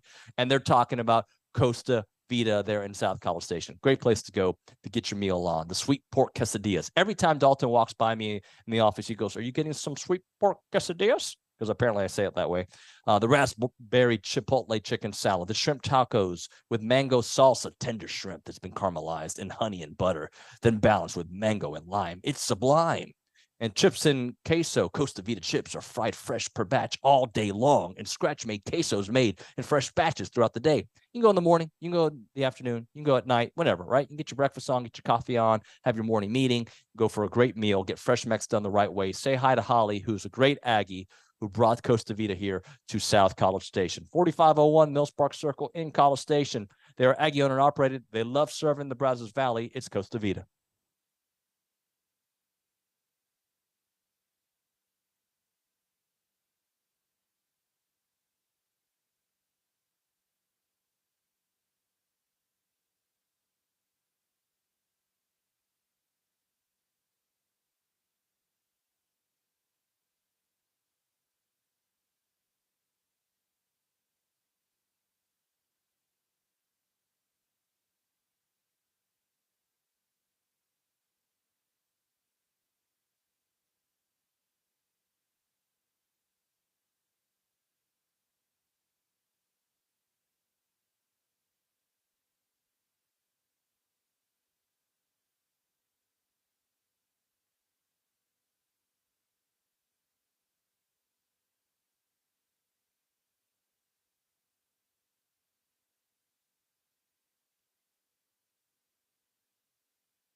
Road Show is presented by the Sleep Station. Welcome into TexAgs Radio. It's time for, by the way, let me just say this. No, OB and I were not flexing during the interview with Katie. All right? No, ridiculous. And no, I don't always flex, and neither does OB. And no, the shirt's not too tight. It's a large, and I'm a small man now. I've lost a lot of weight. Around Aggieland, presented by Norman G. State Bank. Norman G. State Bank, rock solid banking. The website, normangstatebank.com. Kay Negley. Who was saying that you were flexing? People on the text line? Somebody texted me like, there's a thread about you guys. That what? You're yes. People are fast, man. That's crazy. That's funny. I'm not flexing, bro. Just like casually sitting there flexing. Is that what they thought you were doing? Yeah, I guess. I don't know. Like, that's I mean, kind of odd. Sorry, hey, I don't mean to be that guy, but the show's about to end, so let's get a move on, folks. Nick's here to keep us all in check. So, as we know, Aggie football will be broadcasted on ABC. That is a 2:30 kick taking on Miami. Heard a lot about that, so hopefully can improve to 2-0. So back here in College Station, we have some volleyball going on. Jamie Morrison and company are off to their best start in over a decade, and they won last night, swept Utah State, and they will take on Northern Iowa today at 5:30, and then as well as TCU on Saturday at 2:30. So if you're in College Station, make sure to check that out. And then soccer had a heck of a night last night. They won 8-0 to Grambling State. And then they will travel to Rice this weekend for a 7 p.m. matchup before returning to Ellis Field next Friday for a SEC matchup against Kentucky. So some good things going back on here in the station. Yeah, awesome stuff, Kay. I appreciate you. Sorry, it was a short one. I didn't hear you. It's good times. All right. Well, I think we've got only a few seconds left here on the program. So I want to thank the Sleep Station for making this road trip possible, getting an extra day in Miami. We're going to do a scene set with OB here momentarily. Sorry, Nick. Gotta go. Bye. See ya.